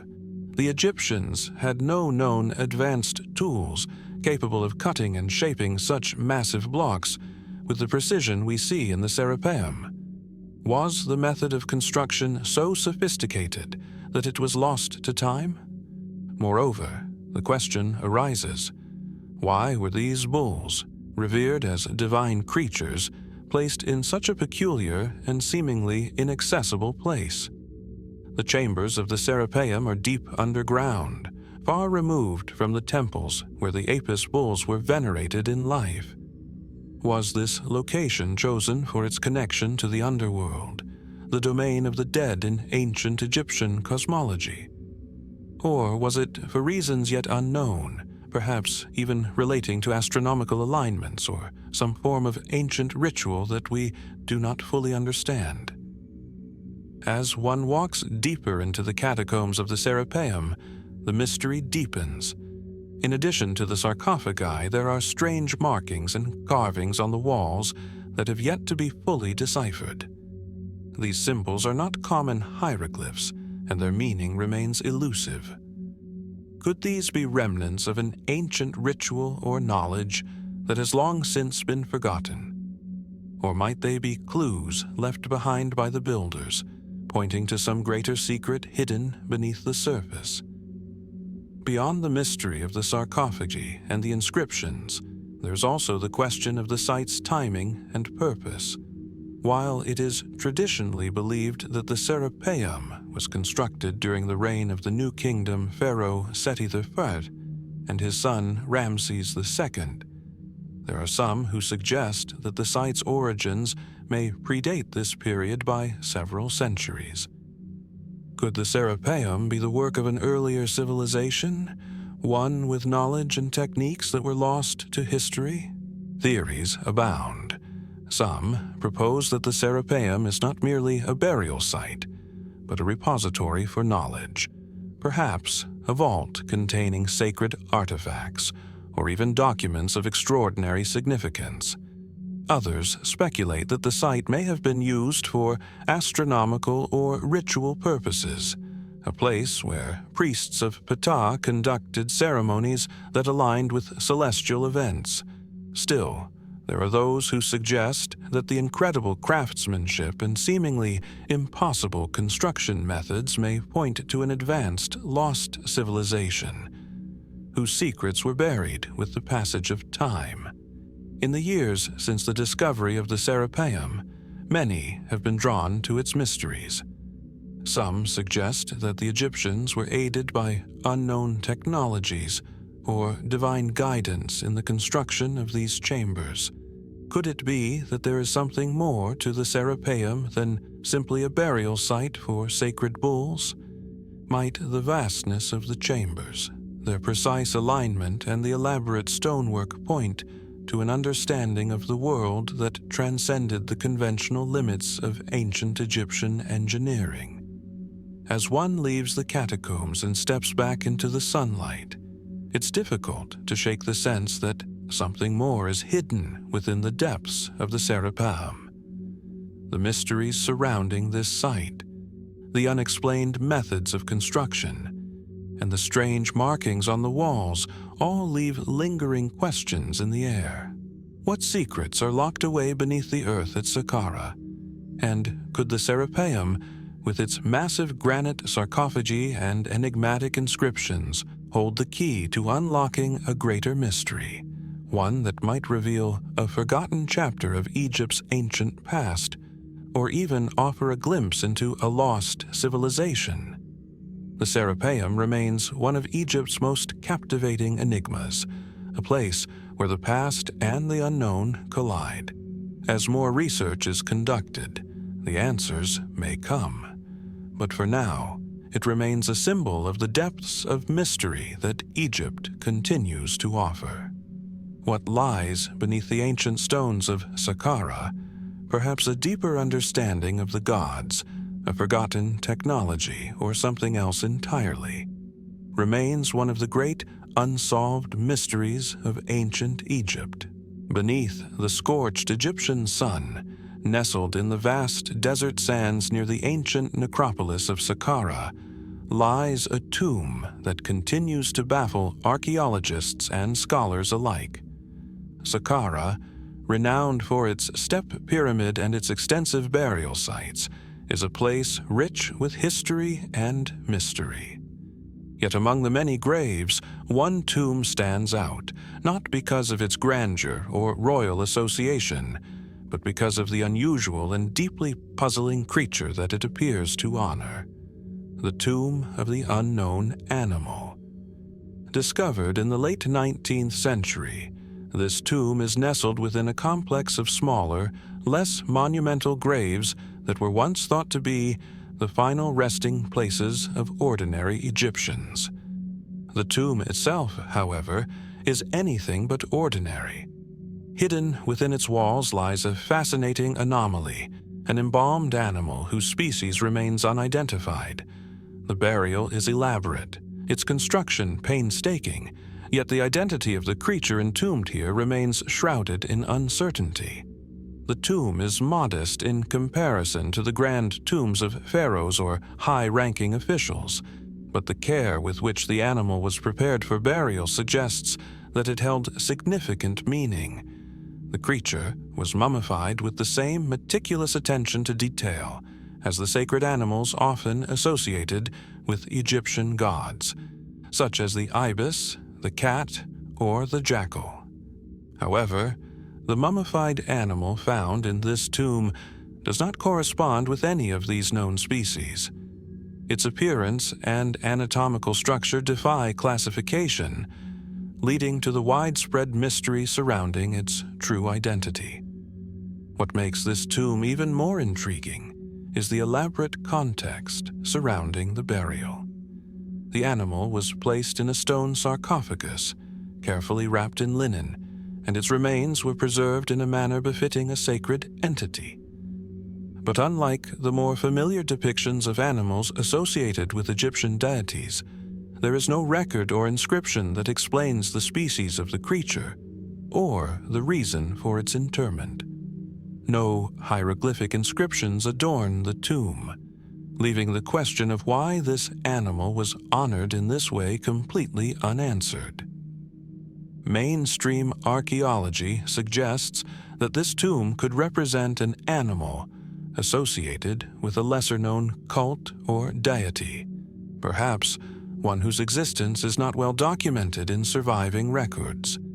The Egyptians were known for the reverence of various gods, and it is not outside the realm of possibility that this mysterious animal was linked to one of these gods. Could it have been an embodiment of a god whose worship has been lost to time? Perhaps it was an animal that played a crucial role in a long-forgotten religious practice, now obscured by the sands of time. Some experts have speculated that the unknown animal may have been a sacred beast that was symbolically tied to an important myth or spiritual belief. The ancient Egyptians, after all, were keenly attuned to the spiritual significance of animals. The lioness was seen as a symbol of power and protection, the crocodile as a force of creation, and the cat as a guardian against evil. Could this unknown animal have shared a similar divine connection, representing an aspect of life or death that was considered too sacred for public understanding? Other theories have been proposed that delve into the realms of the unexplained. Some have suggested that this tomb is evidence of a more ancient, lost civilization, one that existed long before the well-documented dynastic periods of Egypt. If this theory is true, the animal might represent a species that was known to an earlier culture, whose knowledge and practices were wiped out or forgotten in the course of time. The tomb could be a relic of a distant age, preserved beneath layers of history and now concealed beneath the sands of Saqqara. But if this is the case, why has no other evidence of such a civilization emerged? And why would such an important burial site, one that appears so deliberately constructed, be located in such a seemingly peripheral area? Adding another layer of complexity, some fringe theories have speculated that the animal could be of extraterrestrial origin. These ideas, though controversial and largely dismissed by mainstream scholars, suggest that the creature's physical features might be too unusual to belong to any earthly species. Could it be that the ancient Egyptians were aware of beings from another world, and this creature was a symbol of their otherworldly contact? While this theory remains highly speculative, it has nonetheless fueled the imaginations of those interested in ancient mysteries and the potential for extraterrestrial influence on early human civilizations. Yet, regardless of the various interpretations, the lack of definitive answers continues to keep the mystery alive. What makes the tomb of the unknown animal so compelling is the uncertainty that surrounds it. The animal, its species, and its purpose remain an enigma, and with each passing year, the chance of uncovering new clues grows slimmer. How could something so significant, so intricately preserved, be left unrecorded in Egypt's monumental historical archives? As researchers and archaeologists continue to investigate the tomb, they are left with far more questions than answers. The animal's remains are housed in an undisturbed chamber, but with no inscriptions, no royal insignia, and no clear connection to any known religious practice. The tomb's true purpose remains elusive. Is this simply the grave of a forgotten creature, or does it represent something far greater? Something that could shed light on a lost chapter of ancient Egyptian history? One cannot help but wonder, could the tomb be a clue to a deeper, hidden story within the fabric of Egyptian civilization? Was the animal buried here part of a larger, now lost ritual that held greater significance than we can even begin to comprehend? Could there be other tombs scattered across Egypt that hold similarly mysterious creatures, silent witnesses to a forgotten past? The tomb of the unknown animal at Saqqara is not just a mystery of the past. It is an invitation to look deeper into the shadows of history, to ask questions that may never have answers, and to explore the unknowns that continue to linger beneath the sands of time. The truth, it seems, may never fully surface, leaving us to wonder what might still be buried, waiting to be discovered. In the shadow of Egypt's great pyramids, amidst the shifting sands and the ancient stones that have borne witness to millennia of history, there lies a mystery that continues to elude modern understanding, the secret knowledge of the mystery schools. These hidden institutions, believed to have flourished long before the formalized dynastic reigns of Egypt's pharaohs, remain one of the most enigmatic aspects of the ancient world. They are said to have been places of profound wisdom, where initiates were exposed to arcane teachings that covered everything from the mysteries of the universe to the deepest secrets of the human soul. The mystery schools of Egypt, if they ever truly existed in the form that many speculate, were likely far more than simple educational institutions. According to ancient accounts, these schools were shrouded in secrecy, their teachings passed down only to a select few, hidden from the common populace. The very location of these schools is unclear. Some believe they were buried deep within the temples of Luxor and Karnak, or perhaps tucked away in the remote caves near the Valley of the Kings. Others suggest that they might have been built beneath the great pyramid complexes within the labyrinthine passages of the Giza Plateau. What is known for certain is that these schools were dedicated to knowledge that transcended the physical world. They taught about the stars, the cycles of the cosmos, the eternal principles of life, and the divine. Yet, there is no direct evidence of the curriculum or even a solid historical record of their exact existence. Most of what we know comes from a mixture of ancient texts, speculation, and the fragmented memories of philosophers and scholars from later periods. It is believed that the Egyptian priests were the gatekeepers of this profound knowledge. These priests, with their carefully guarded rituals and practices, would initiate their students into the deeper mysteries of existence. The most well-known of these secret teachings are said to have involved the study of sacred geometry, the movements of celestial bodies, and the connection between the human spirit and the divine. But what exactly were the priests and their initiates taught within these hidden halls? Some ancient sources suggest that the mysteries of the soul were at the core of their teachings, an understanding of the afterlife, the soul's journey, and the secret workings of the divine order. There are references in Egyptian texts to a great book of wisdom, a book that supposedly contained all knowledge about the cosmos, hidden from the common people, but accessible to those initiated into the highest echelons of the priesthood. One such text, known as the Emerald Tablets, is frequently cited in discussions about the ancient Egyptian mystery schools. The Emerald Tablets are believed to contain the words of Thoth, the Egyptian god of wisdom and writing, and they are often linked with alchemy and esoteric teachings.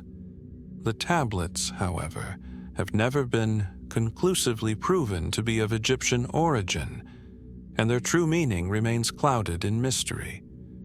Still, many scholars believe that these tablets may be echoes of the esoteric teachings of the Egyptian priests passed down through the ages. In addition to spiritual wisdom, the mystery schools may have also imparted profound knowledge of science and technology. Some theorists have suggested that the ancient Egyptians, far ahead of their time, were aware of advanced principles of mathematics, engineering, and even electricity. The precise alignments of the pyramids, the vast knowledge of astronomy embedded in their architecture, and the use of materials that seem to defy conventional explanation, such as the mysterious limestone used in the construction of the Great Pyramid, are often cited as evidence that the Egyptians possessed knowledge lost to later civilizations. Perhaps the most tantalizing aspect of the mystery schools, however, lies in their alleged connection to the arcane and occult. Some fringe theories claim that these teachings contained profound secrets about the nature of reality, secrets that could alter the course of history. Could the Egyptian priests have discovered a method for transcending the material world? Could they have unlocked the door to higher consciousness, access to realms beyond time and space? In their sacred rites, did they uncover the mysteries of immortality? It is questions like these that have fueled speculation for centuries. Yet despite the wealth of speculation, hard evidence for the existence of these schools remains elusive. No ancient manuscripts explicitly detail the teachings of these secret institutions, and no archaeological discoveries have confirmed their locations with certainty. It is as if these schools, if they did indeed exist, have been deliberately erased from history, leaving only whispers of their existence to guide those who search for answers. It is worth considering why such knowledge would be kept secret. Were the priests protecting the masses from a dangerous truth? Were they guarding wisdom too potent for common understanding, lest it fall into the wrong hands? Or was the knowledge itself too sacred to be shared with the uninitiated, its mysteries preserved only for the worthy? As modern-day scholars and explorers attempt to unearth the past, the mystery of the Egyptian schools persists. Some believe that the knowledge of the ancients is locked away in hidden chambers, awaiting the right moment to be revealed. Others argue that the wisdom has long been passed on through secret societies, such as the Freemasons, who trace their origins back to ancient Egypt. If these teachings survived in some form, then they might be embedded in the rituals of modern-day esoteric groups, their origins lost to the sands of time. The truth, however, remains frustratingly out of reach. The mystery schools of Egypt may have existed, or they may simply be the product of ancient myths and modern fantasies. The walls of Saqqara, Luxor, and Giza might hold clues that could unlock the secrets of these hidden institutions. But for now, the knowledge of the mystery schools, like so many aspects of Egypt's ancient past, remains locked away, waiting for a future where the keys to its mysteries might be discovered. What were the true teachings of the Egyptian priests? Did they truly possess knowledge beyond our current understanding? And if so, why is it so carefully concealed, as if guarding a secret that is too powerful to reveal? These questions continue to linger, inviting us to ponder what might still be hidden in the depths of Egypt's ancient and forgotten wisdom.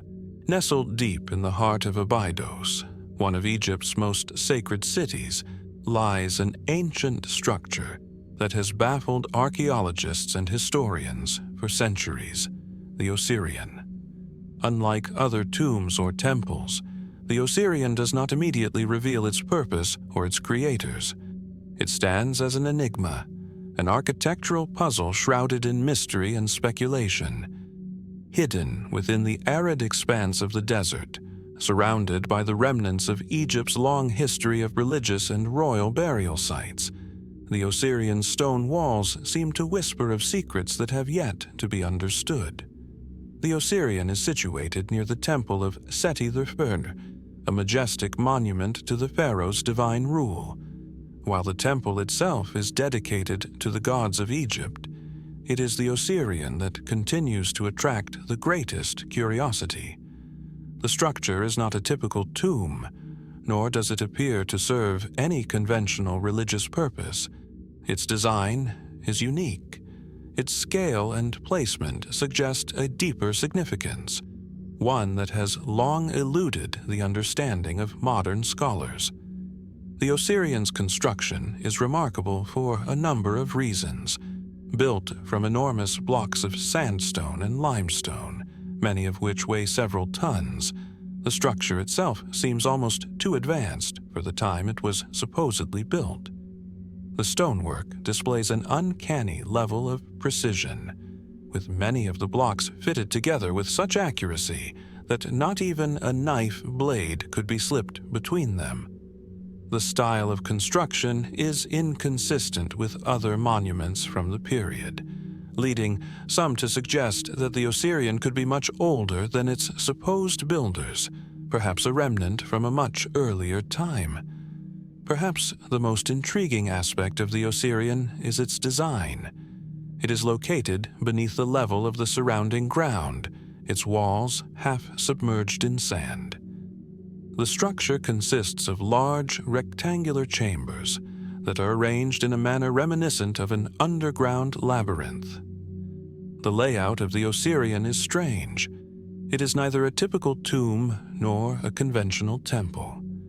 The chambers are not aligned in the typical manner seen in other Egyptian monuments, and there is no obvious indication of its original use. Why was this vast structure built below the earth, and what was its intended purpose? Some suggest that the Osirion was a symbolic burial place for Osiris, the god of the afterlife, resurrection, and eternal life. In Egyptian mythology, Osiris was the ruler of the underworld, and his burial site was thought to hold the key to life after death.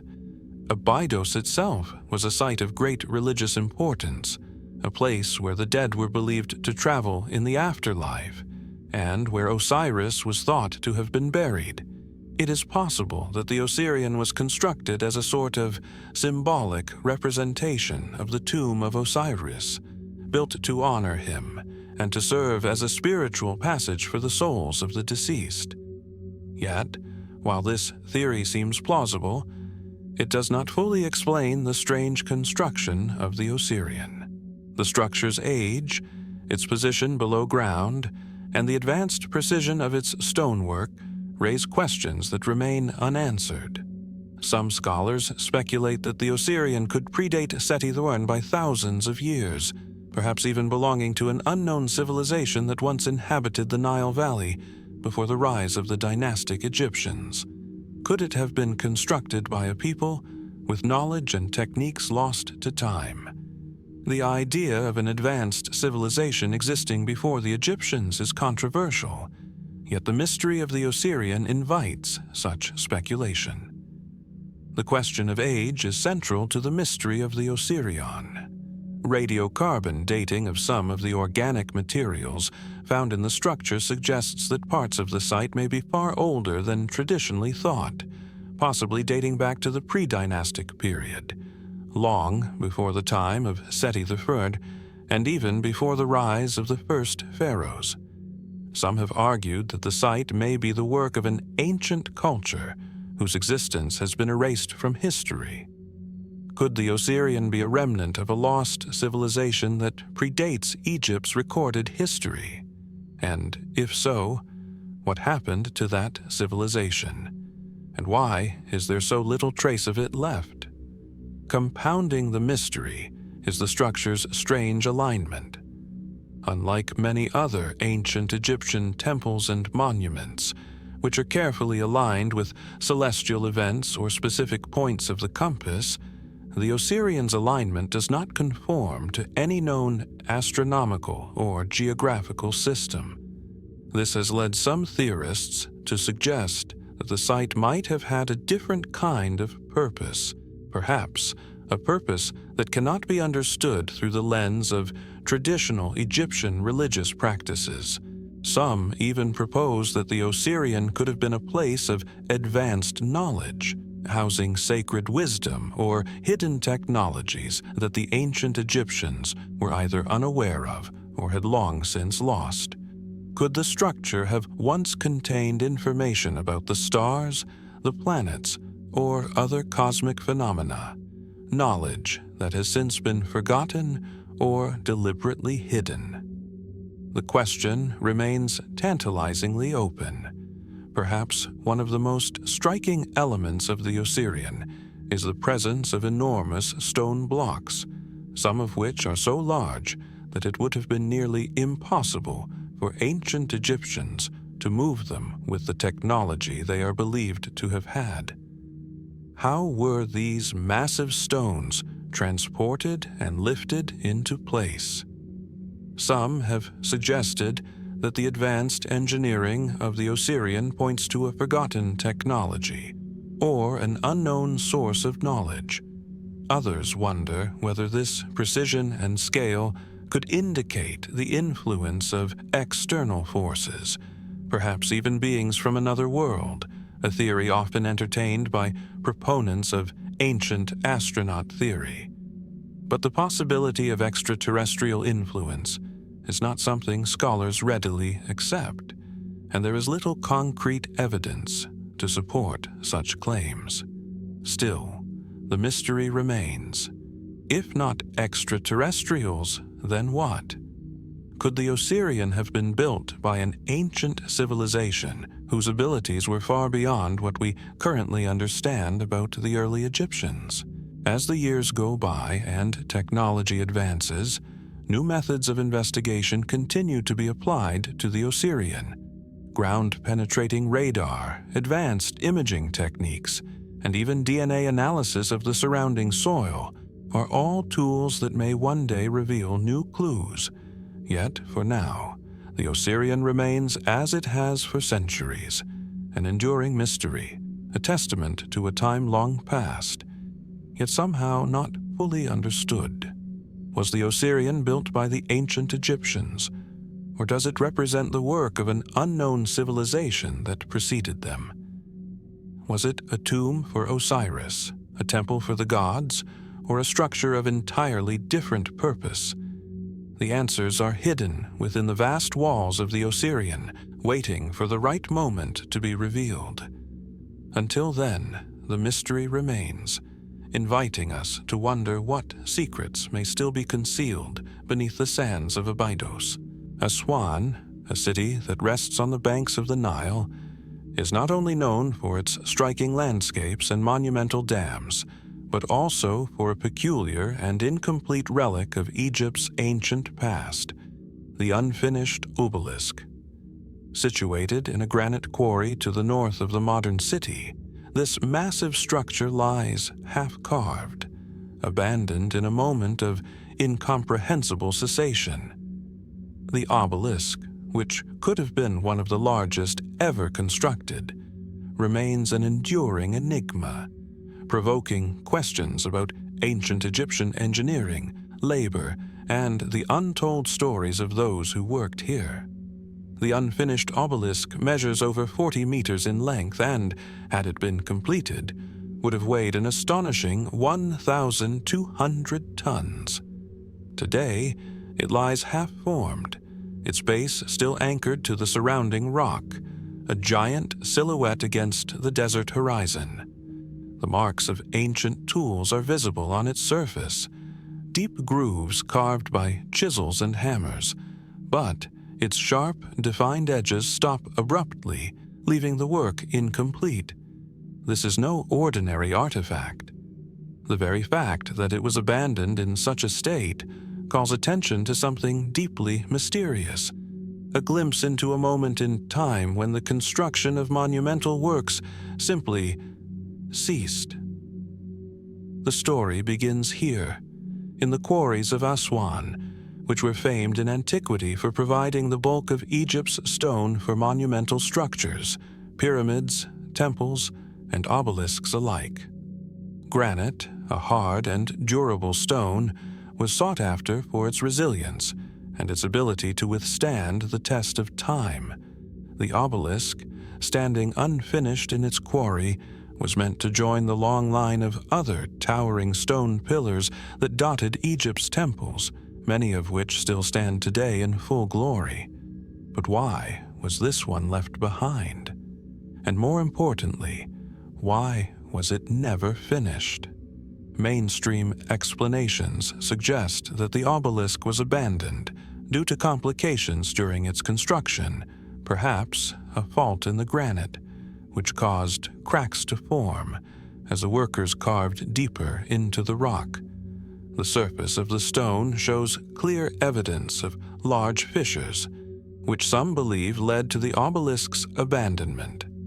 The workers, who had carefully shaped the stone with copper tools, may have realized that continuing would risk the entire structure breaking apart. In a time when resources were precious and the demand for perfection was paramount, it's possible that this unfinished piece of stone simply became too great a risk to pursue. This explanation, while plausible, doesn't fully account for the extraordinary scale of the project or the effort that had already been invested in the carving process. The size of the obelisk suggests that it was meant to serve as a symbol of divine power and eternity, a testament to the pharaoh's strength. Its incomplete state raises questions about what led to its abrupt cessation. Why did a project of such monumental ambition come to an unanticipated halt? Was it an issue of practicality, or could there have been deeper, more mysterious forces at play? Some have proposed that the construction of the unfinished obelisk was halted due to external factors, perhaps a political upheaval, a change in leadership, or a shift in religious ideology. Ancient Egypt was not immune to dynastic changes, and such transitions could have brought shifts in priorities, with new rulers choosing to abandon projects begun by their predecessors. It is possible that a pharaoh who had ordered the obelisk's creation was succeeded by one who chose to direct resources elsewhere, leaving the work to languish. Others have ventured into more speculative territory, suggesting that the unfinished obelisk holds secrets that go beyond mere human error or interruption. The sheer scale and ambition of the obelisk may hint at lost or hidden knowledge. Could the Egyptians have been attempting to construct a monument far beyond the capabilities of their time? Some fringe theories suggest that the unfinished obelisk was part of an effort to harness unknown energies or celestial forces, with the granite being a medium to channel power from the earth or the heavens. Were the ancient Egyptians attempting to align the monument with cosmic phenomena in ways we cannot fully comprehend today? And if so, did they abandon it because they were unable to achieve their goal? Such theories, though far from mainstream, cannot be completely dismissed, especially when considering the advanced astronomical knowledge possessed by the ancient Egyptians. They were keen observers of the stars, aligning their pyramids and temples with the celestial bodies. It's conceivable that the obelisk was not merely a monument to a ruler, but part of a much larger, more intricate system of belief. Was it meant to act as a conduit between Earth and the gods? Or did it serve a more metaphysical purpose that was not understood or could not be realized? Another curious feature of the unfinished obelisk is its connection to the process of quarrying itself. The technique used by the ancient Egyptians to extract massive stones from quarries is still somewhat debated. What is clear is that they employed a variety of tools, including copper chisels, stone hammers, and wedges, as well as methods that likely involved water and heat to crack the granite. Yet, despite the apparent simplicity of these tools, the scale of the operation required immense organization and labor. How did the Egyptians manage such a task with the tools at their disposal? And what can the unfinished obelisk teach us about the limits of ancient Egyptian engineering? The location of the unfinished obelisk, deep in the quarries of Aswan, adds another layer of intrigue. Aswan was a central hub of stone production for ancient Egypt, yet it also holds cultural and spiritual significance. The Nile River, flowing just beside the quarries, was seen as a source of life, and the surrounding landscape is dotted with monuments and temples. Could the place itself have been chosen for reasons we do not fully understand? Was there something about the location that made it particularly significant for the construction of such an enormous, powerful monument? As scholars continue to debate its origins and purpose, the unfinished obelisk remains a stark reminder of the mysteries that still lie hidden in the ancient world. Is it simply an abandoned construction project, a casualty of ancient practicality and change? Or is there something more beneath its surface, something we have yet to uncover?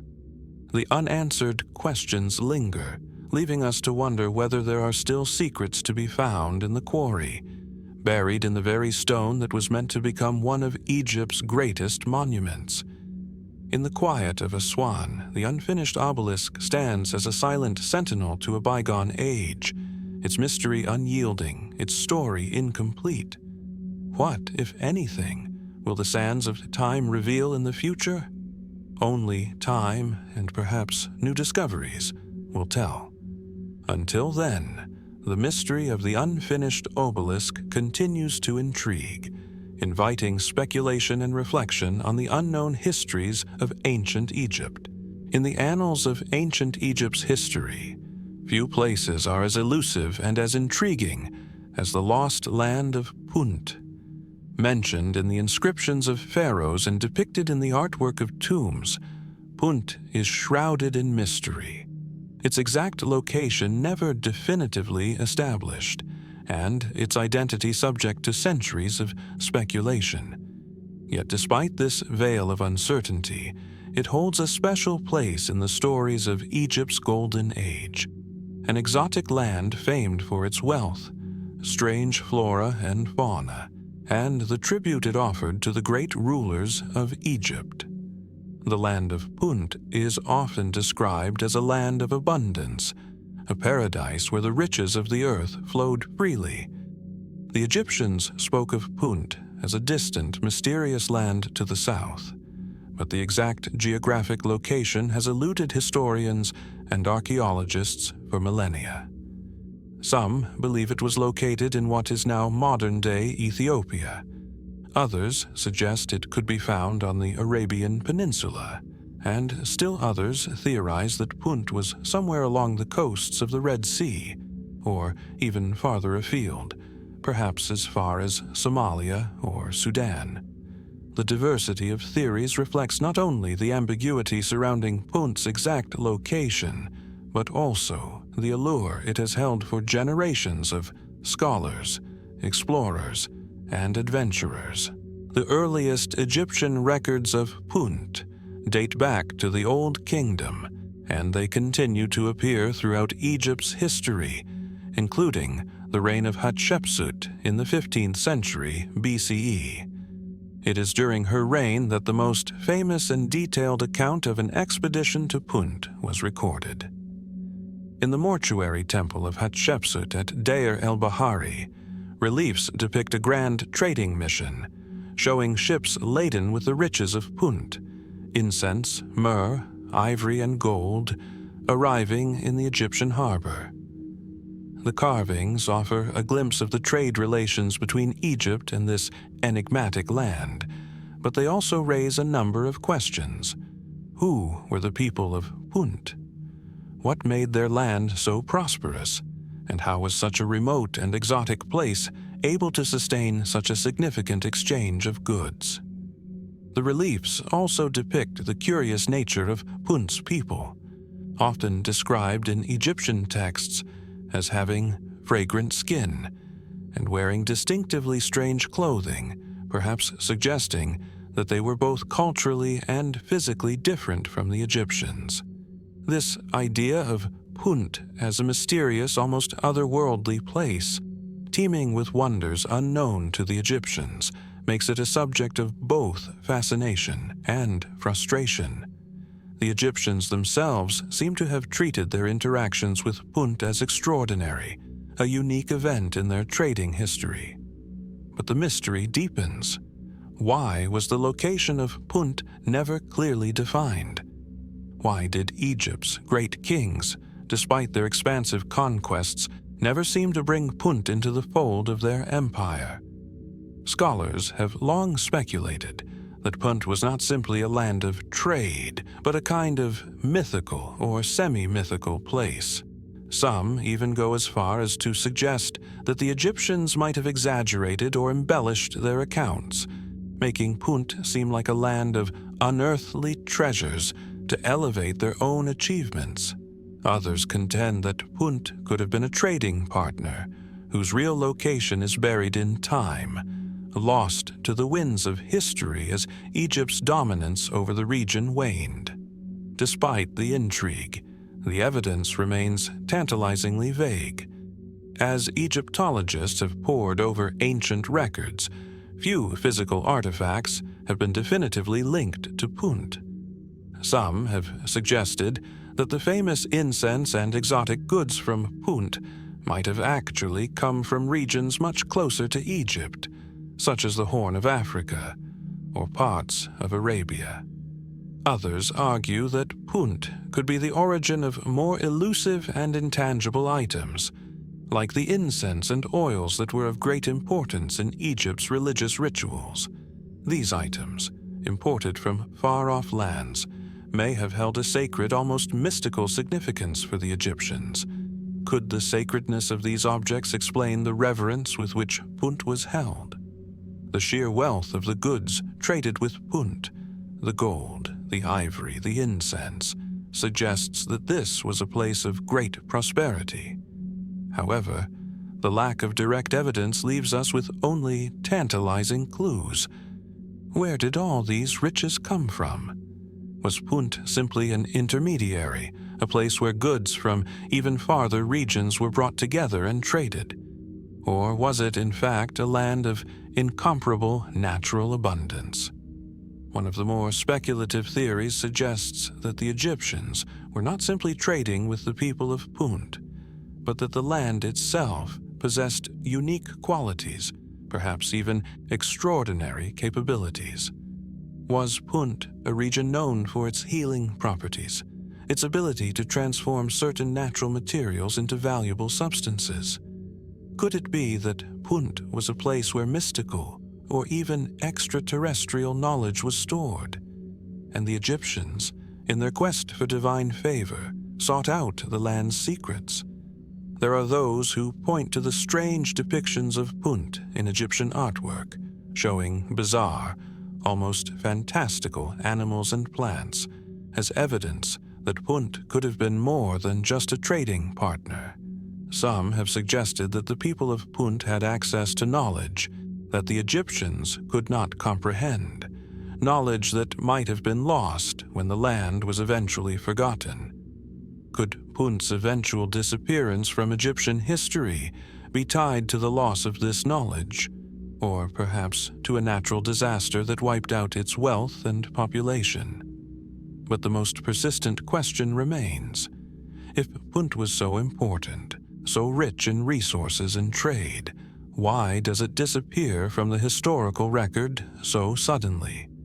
The answer to this question remains elusive, with some speculating that Punt was simply abandoned as a trading partner, its resources exhausted, or its importance to Egypt reduced over time.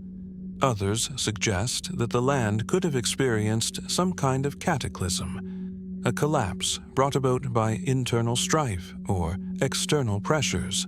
The search for Punt continues, with many archaeologists and historians scouring the deserts of Africa and the Middle East, hoping to uncover evidence that will provide more answers.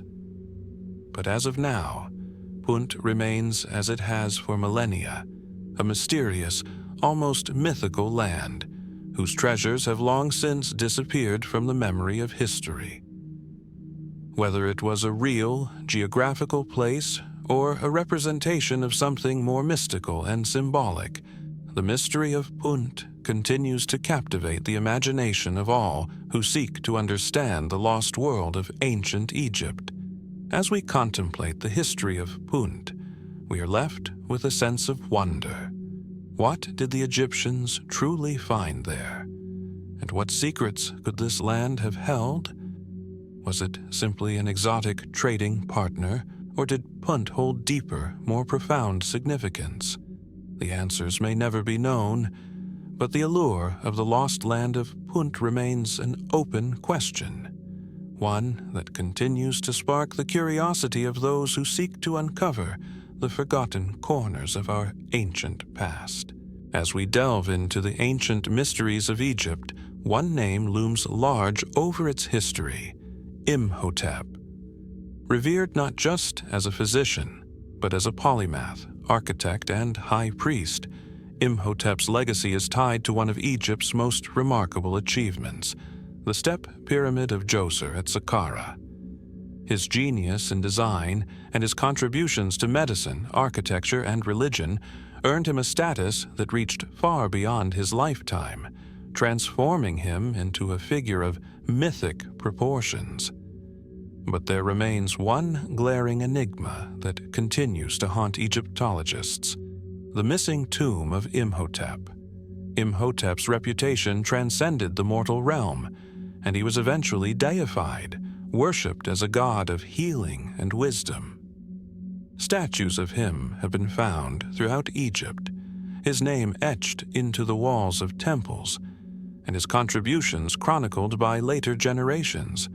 Yet, despite his unparalleled influence and the monumental work he left behind, his final resting place has never been conclusively found.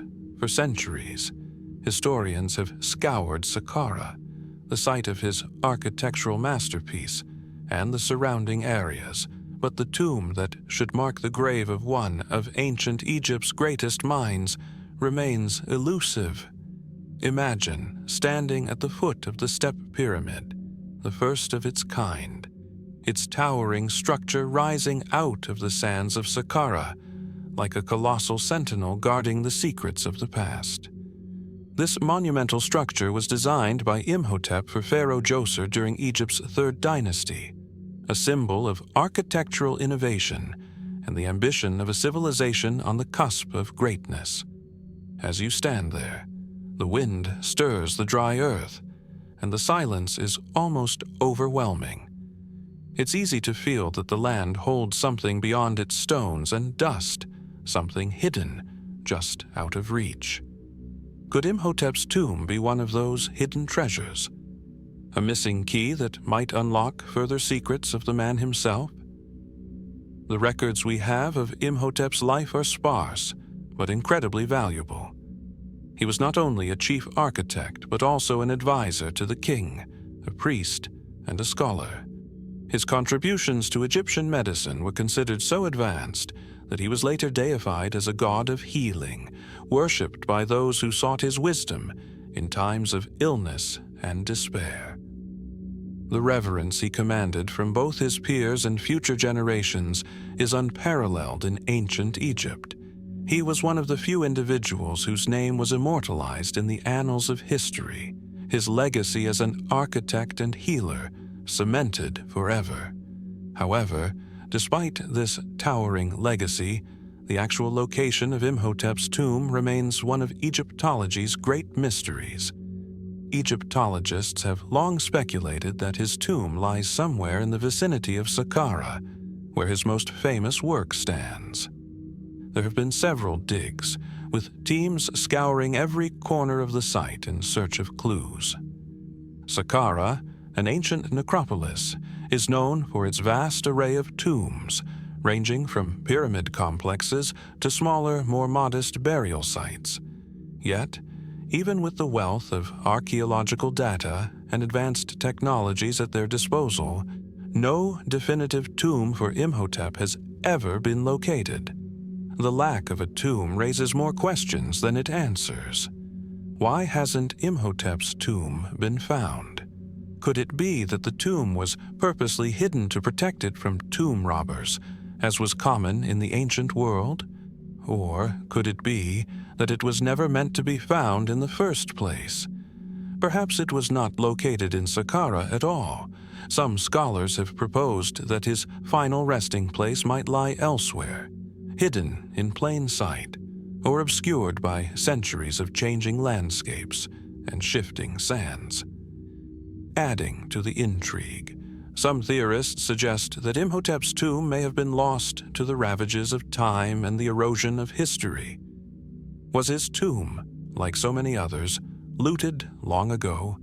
Given his high status and wealth, it would have been a prime target for tomb robbers. Yet it seems unlikely that a man of such prominence would have simply vanished from the record without any trace of his burial site. Could there be other, more unconventional explanations for its disappearance? A more speculative theory, though not widely accepted in mainstream academia, suggests that Imhotep's tomb might hold secrets far beyond what we understand about ancient Egypt's burial practices. Could the tomb be hidden because it contains forbidden knowledge, the kind of wisdom that could threaten the foundations of Egyptian society? Imhotep's association with healing and medicine, combined with his architectural brilliance, could suggest that his tomb was a repository of esoteric knowledge that was too powerful to be made public. There's also the possibility that Imhotep's tomb was never built in the first place, or that it was deliberately erased from history. Was there something about his death or his legacy that led to the deliberate omission of his burial site? We know that some tombs, particularly those belonging to controversial figures, were erased from the historical record by later rulers. Could Imhotep have fallen victim to such a campaign, his final resting place lost to history as a result of political motives or royal jealousy? As we delve deeper into these questions, we also have to consider the possibility that we're looking in the wrong place altogether. The ancient Egyptians were masters of monumental construction and had intricate systems of burial rituals. It is entirely possible that Imhotep's tomb, if it does exist, is hidden within one of the many undiscovered chambers beneath Saqqara, perhaps even buried under a layer of rubble and sand that has accumulated over millennia. Some believe that the answer may lie within the pyramids themselves, suggesting that Imhotep's tomb could be part of a larger, undiscovered structure. A hidden chamber deep within the ground, its entrance cleverly concealed. At the same time, some have proposed that the search for Imhotep's tomb is not so much a matter of physical discovery, but rather one of metaphysical significance. Could the tomb of Imhotep symbolize something beyond the realm of the material world? A place that is hidden not just from physical eyes, but from the gaze of history itself. As we stand before the step pyramid of Djoser contemplating the life and legacy of Imhotep, the silence of Saqqara feels profound, almost sacred. The sands of time have swallowed so many secrets of the past, and perhaps this one, his tomb, remains hidden for a reason. Whether lost to history, deliberately erased, or simply waiting to be uncovered, the mystery of Imhotep's final resting place is far from solved. Will the tomb ever be found? Or is it destined to remain one of Egypt's greatest unsolved mysteries, its secrets buried forever beneath the sands of time? Only time will tell.